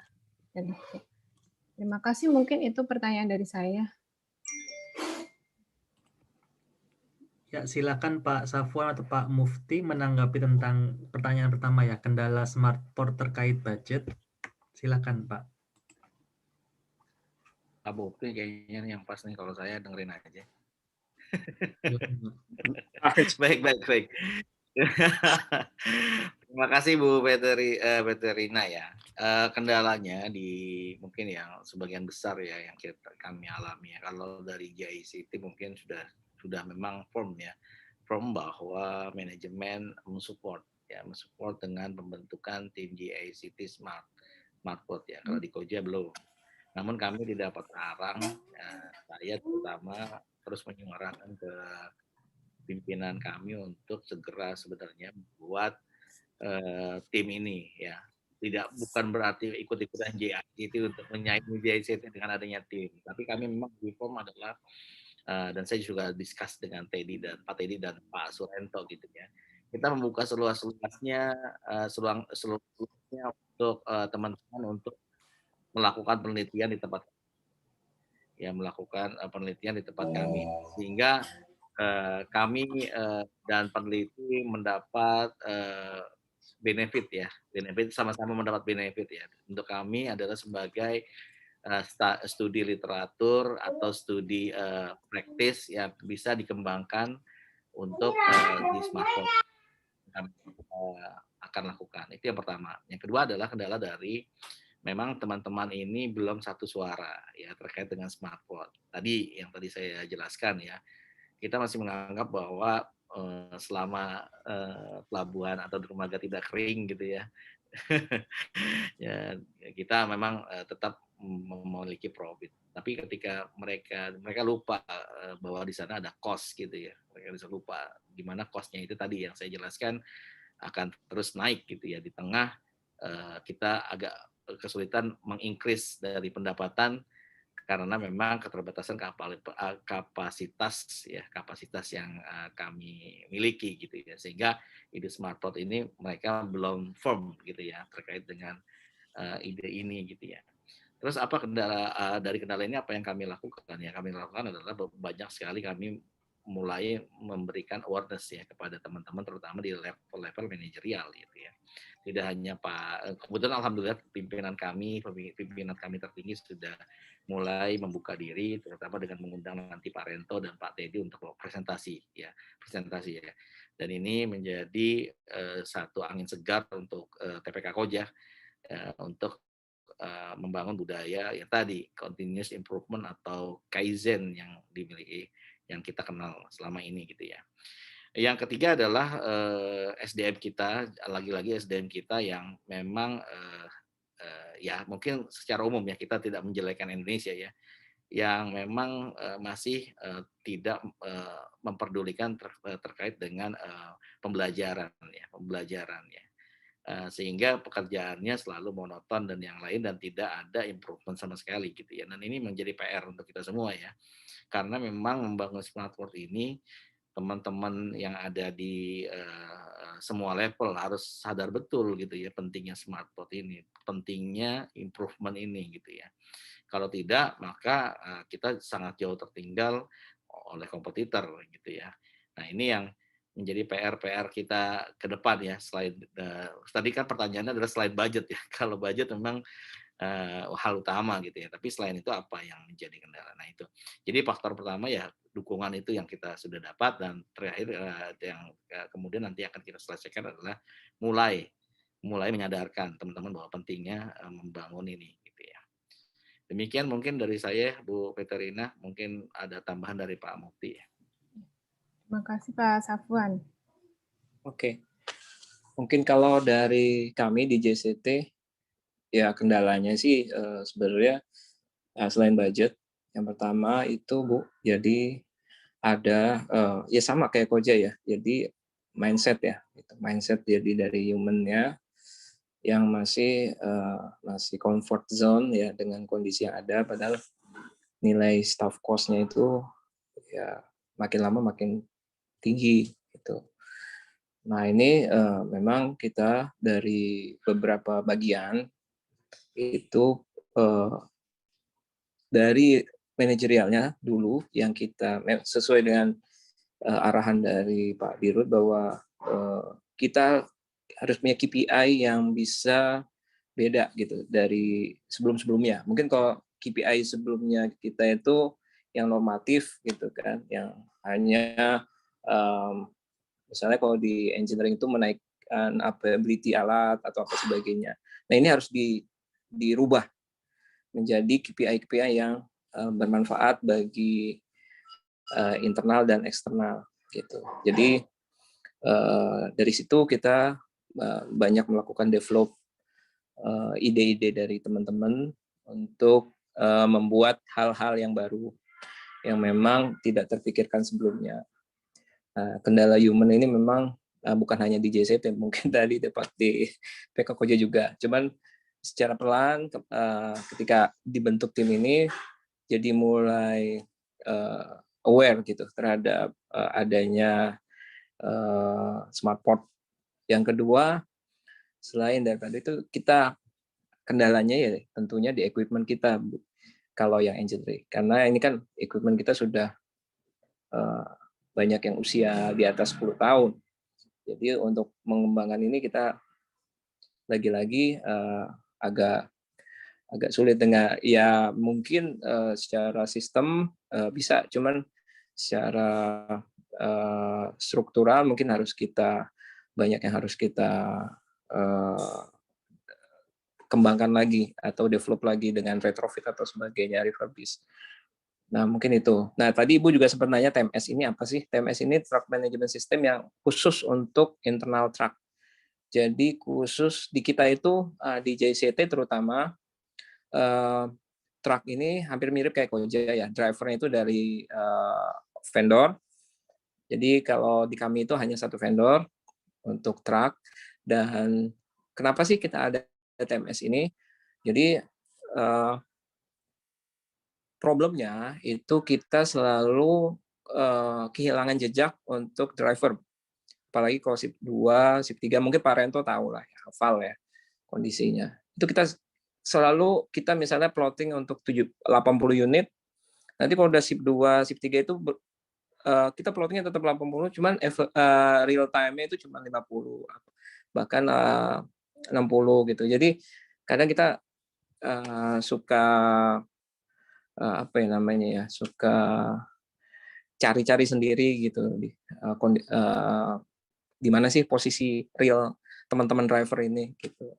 Makanya dengan harapan kita punya TMS ini, dengan harapan dia teman-teman bisa lebih meningkatkan performanya dan bisa kita tahu real time gitu posisi mereka di mana, dan tujuan lainnya itu TRT-nya jadi bisa turun turnaround time-nya.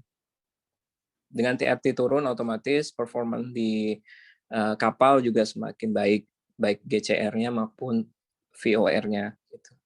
Jadi ini untuk internal, Bu. Kalau eksternal, yang tadi saya bilang ada namanya truck booking system. Ya, mungkin kalau yang tadi Pak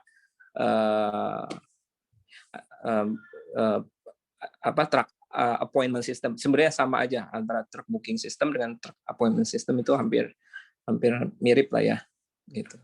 Mungkin itu Mbak. Baik, terima kasih Pak Mufti atas penjelasannya.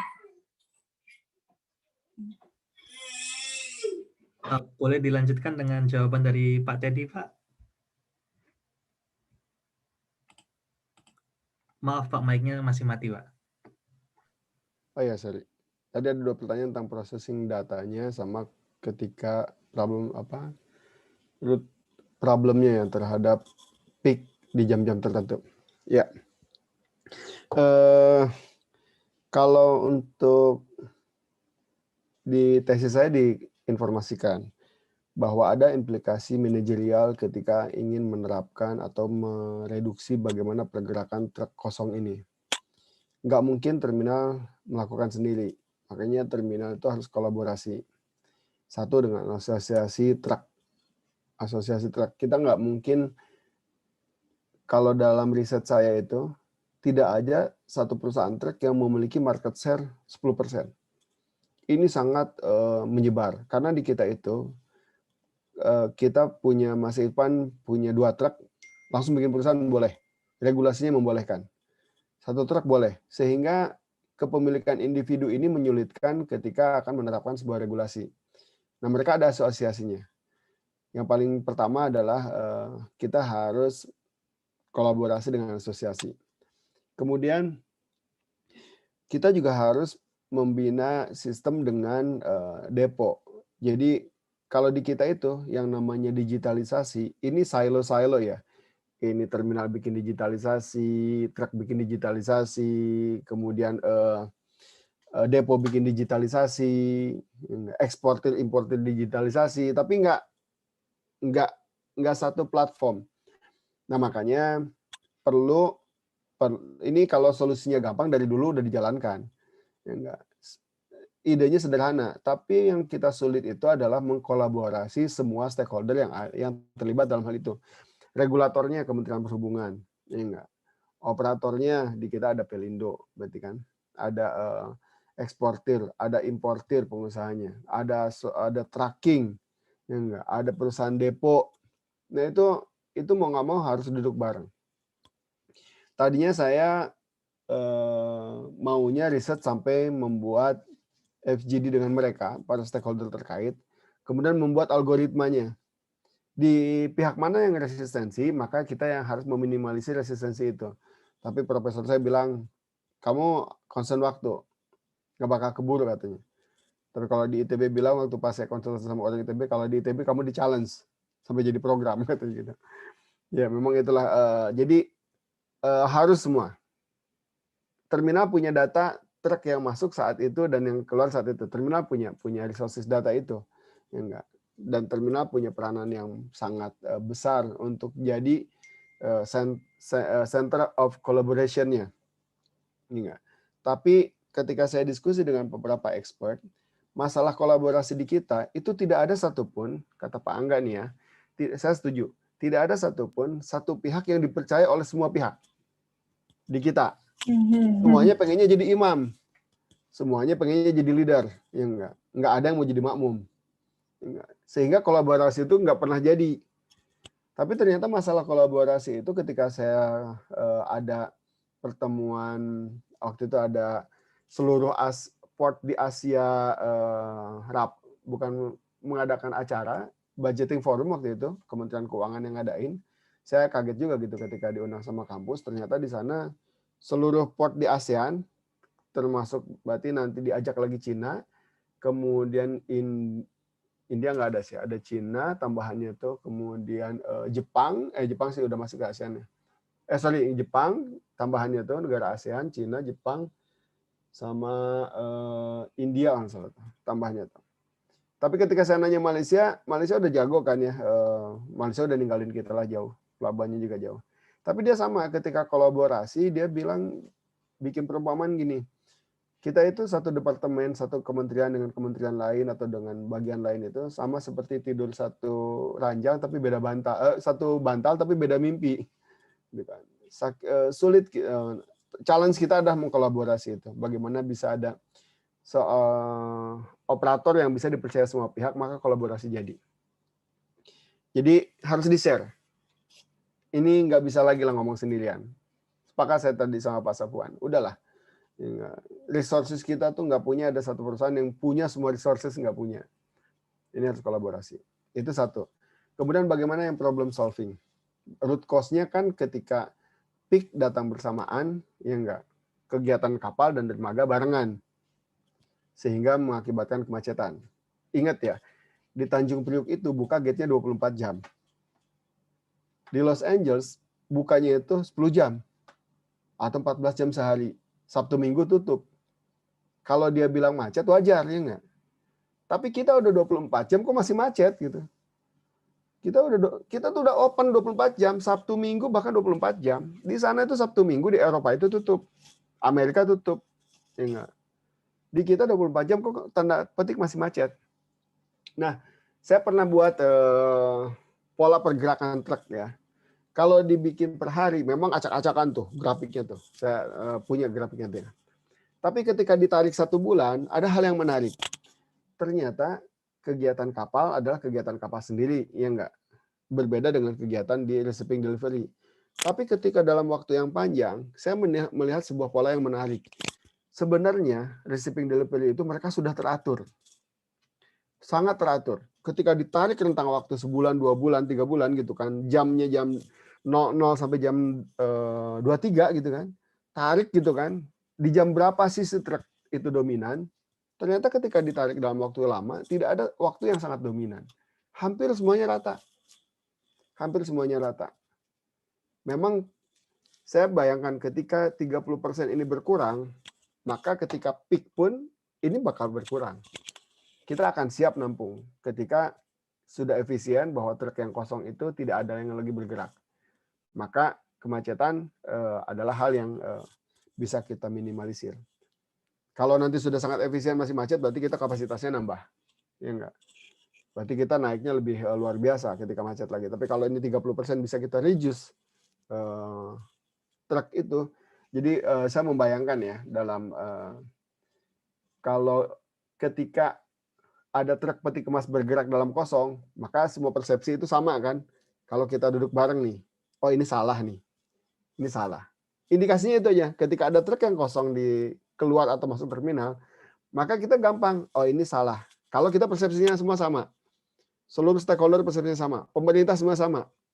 Bahkan saya challenge ke Kementerian Perhubungan kalau diteruskan, bikin aja regulasi bahwa truk yang masuk keluar dan masuk Tanjung Priuk harus isi. Tapi kan bikin regulasi gitu harus kita siapkan dulu. Pak, kemungkinannya gimana? Ya enggak. Ini peluangnya gimana? Jangan sampai bikin aturan kemudian juga tidak ada yang menerapkan kan? Malah repot. Jadi itu. Jadi problem solving kita justru memang kalau pola pergerakan eksportir importir memang sudah seperti itu. Sudah seperti itu kalau saya lihat datanya. Justru kita tinggal pola mereka ketemu dengan pola kita, gabungkan, kita duduk bareng, dan duduk barengnya ini yang effort yang lebih besar. Itu aja mungkin Mbak Fitrina. Terima kasih banyak Pak tadi. Ya, terima kasih Pak Teddy, Bu Fitrina juga diskusinya. Saya rasa waktunya sudah harusnya selesai, tetapi untuk sedikit yang akhir, saya pikir nanti diskusi yang lebih detail terkait truck appointment atau tentang smart port nanti bisa dilakukan setelah janjian lagi. Tapi sebelum menutup, kalau mungkin ada dari rekan-rekan yang ingin menambahkan, Pak Sofyan juga terima kasih sudah bergabung. Ini teman diskusi dari Kuala Tanjung, Pak. Oh, Kuala Tanjung. Kuliah di Korea, Pak. Videonya mati, Pak Sofyan. Suaranya mati, Pak Sofyan. Selamat sore, Pak, semuanya. Sorry. Kuala Tanjung dalam bayangan saya harus jadi the biggest port in Indonesia. Ya, mudah-mudahan Pak, kita coba. Ya, jadi riset yang sedang kami lakukan bersama Pak Sofyan dan Bu Fitrina sebetulnya terkait dengan truck appointment juga tentang ide-ide smart port. Nanti kalau mungkin ada yang sudah ada hasil yang bisa kami sampaikan akan kami diskusikan lagi. Lalu kalau belum ada tambahan dari yang lain, saya minta izin ke Pak Safwan dan Pak Teddy, juga Pak Surento, Pak Mufti juga. Kalau berkenan nanti materi yang sudah disampaikan hari ini nanti akan saya coba rangkum dan sampaikan ke teman-teman di APIK. Poin yang akan diutamakan adalah yang tadi disampaikan APIK bisa kontribusi di sisi mananya. Nanti akan coba saya ajak teman-teman untuk buat rangkuman idenya dan saya kirimkan dokumennya ke Bapak-Bapak sekalian, supaya nanti kalau memang yang ada yang sesuai dan ingin ditanggapi lebih lanjut, mungkin bisa diskusi lebih detail Pak, kalau berkenan. Terkait hal ini, dari tadi yang sudah disampaikan Bapak-Bapak sekalian, ada hal khusus lagi yang ingin ditambahkan nggak Pak tentang kolaborasi, cara kolaborasi yang diinginkan, atau apa nanti supaya bisa saya sampaikan ke rekan-rekan sekalian Pak?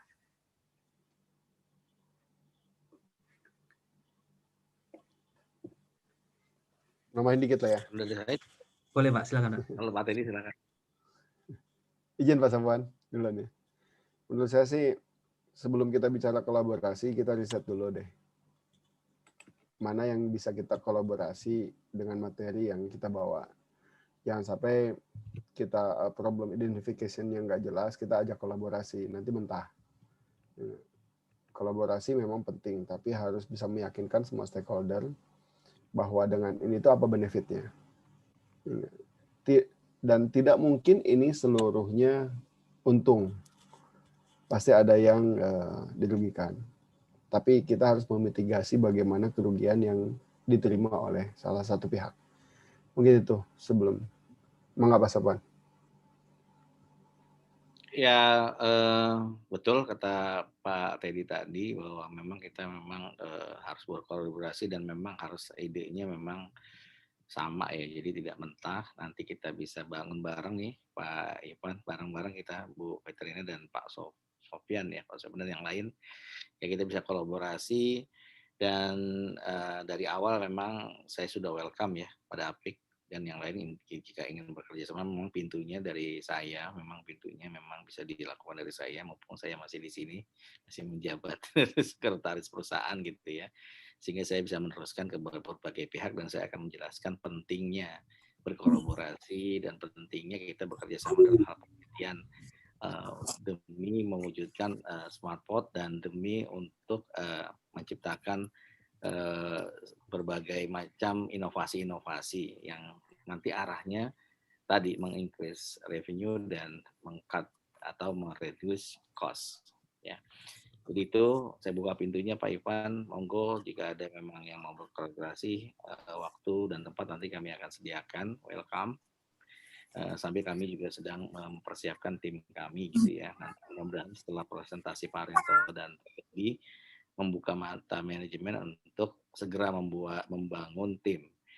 Untuk diketahui, tim yang terbaru yang kami punya di sini di TPK Koja adalah tim digital marketing. Jadi kita sudah mulai menggrab digital marketing, walaupun memang isunya sudah 2-3 tahun yang lalu, tapi kami tidak merasa malu gitu ya untuk memulai itu, dan memang itu harus dilakukan oleh tim marketing gitu ya. Nah ini ke depan mudah-mudahan ada tim dari Smartport atau tim yang lain nanti akan muncul di TPK Koja yang untuk membangun ini, dan berharap juga Apik juga ikut berkontribusi nanti bisa kita bareng gitu ya untuk melakukan penelitian ini. Demikian dari saya, tambahannya mungkin dari yang lain silakan.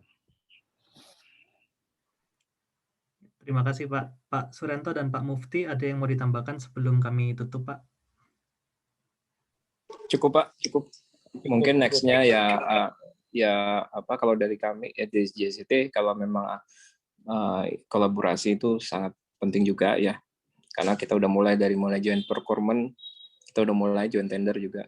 Jadi bagus juga idenya untuk kolaborasi sih, kalau kata Pak Teddy tadi. Nah, itu aja Pak mungkin.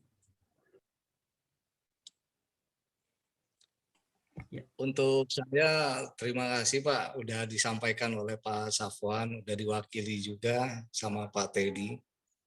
Jadi nanti lebih detailnya ada hal yang berkelanjutan untuk bisa kita saling berkontribusi Pak, agar bisa tercipta kolaborasi dunia pendidikan sama dunia industri ini Pak, biar sejalan nih.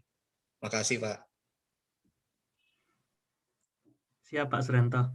Ya, terima kasih. Jadi nanti saya akan hubungi rekan-rekan Apik, mungkin karena hari ini kan dari yang Apik mungkin belum sempat presentasi, Pak. Jadi mungkin perkenalan tentang bidang penelitiannya, juga mungkin kalau ada ide, sehingga nanti kalau ada yang sesuai bisa didiskusi lebih detail lagi mungkin Pak. Nanti kami hubungi secara pribadi kalau berkenan Pak. Ya, sekali lagi terima kasih Pak Safwan, Pak Teddy untuk kesediaan Bapak untuk menyampaikan sharing hari ini. Kami percaya diskusi yang kita lakukan hari ini tidak akan sia-sia dan semoga akan membawa manfaat bagi kita semua. Terima kasih Pak Surento, Pak Mufti, dan rekan-rekan lain yang sudah hadir. Nanti diskusi ini akan disampaikan kepada rekan-rekan di Apik juga, supaya nanti ada diskusi yang lebih detail lagi.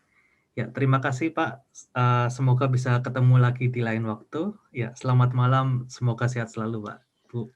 Ya, terima kasih. Malam Pak, terima kasih banyak Pak. Oh ya. Pamit ya. Ya, terima kasih Pak Safwan, terima kasih semua. Assalamualaikum. Terima kasih Pak Safwan, Teddy. Pak Rento. Terima kasih. Bapak Trina ditunggu ya itunya, suratnya. Oh iya, siap Pak. Saya udah sampaikan ke Pak. Ya, terima kasih ya Mas Iwan. Siap. Ya, makasih. Saya live ya. Ya Pak. Mas Sophia masih di Kuala Tanjung sekarang. Pak, masih. Di bagian apa? Di bidang operasi Pak, bagian